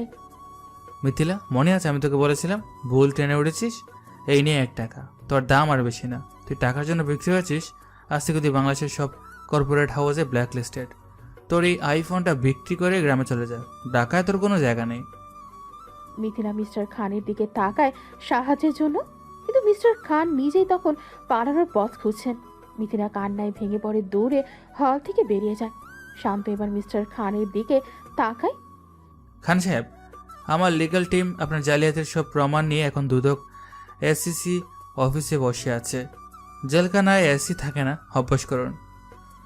কিছুক্ষণ পর হলের বাইরে খোলা জায়গা শান্তর ব্যক্তিগত হেলিকপ্টার ল্যান্ড করেছে। শান্ত ইরাকে নিয়ে হলের বাইরে আসে।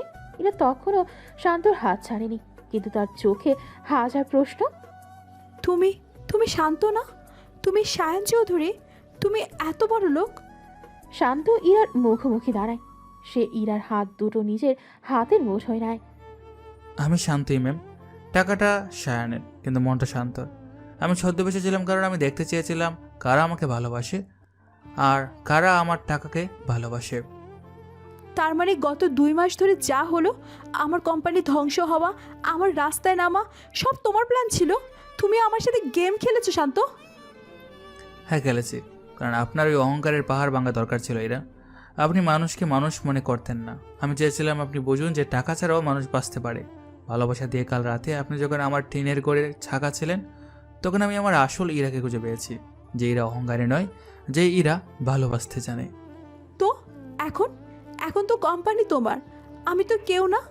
আমি তো হেরে গেলাম শান্ত। কে বললো আপনি হেরে গেছেন?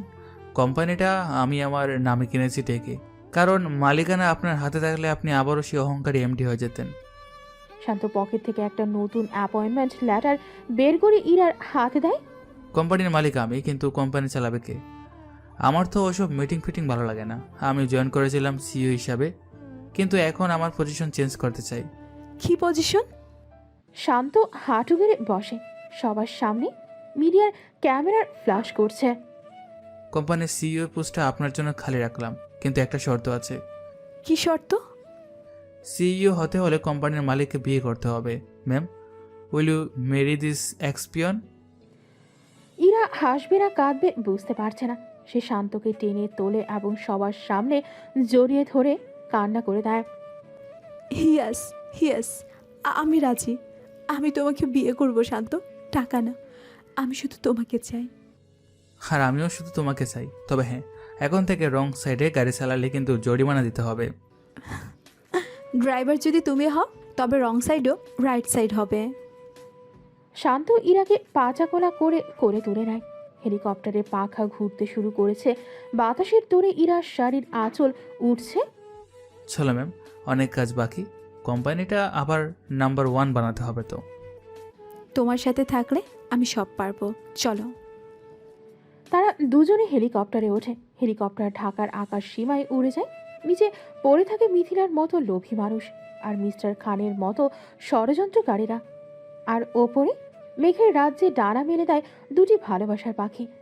টাকা হয়তো সব কিনতে পারে না, কিন্তু ভালোবাসা দিয়ে টাকাকেও জয় করা যায়। শান্ত আর ইরা সেটাই আজকে প্রমাণ করে দেখিয়ে দিল সবাইকে। সমাপ্ত।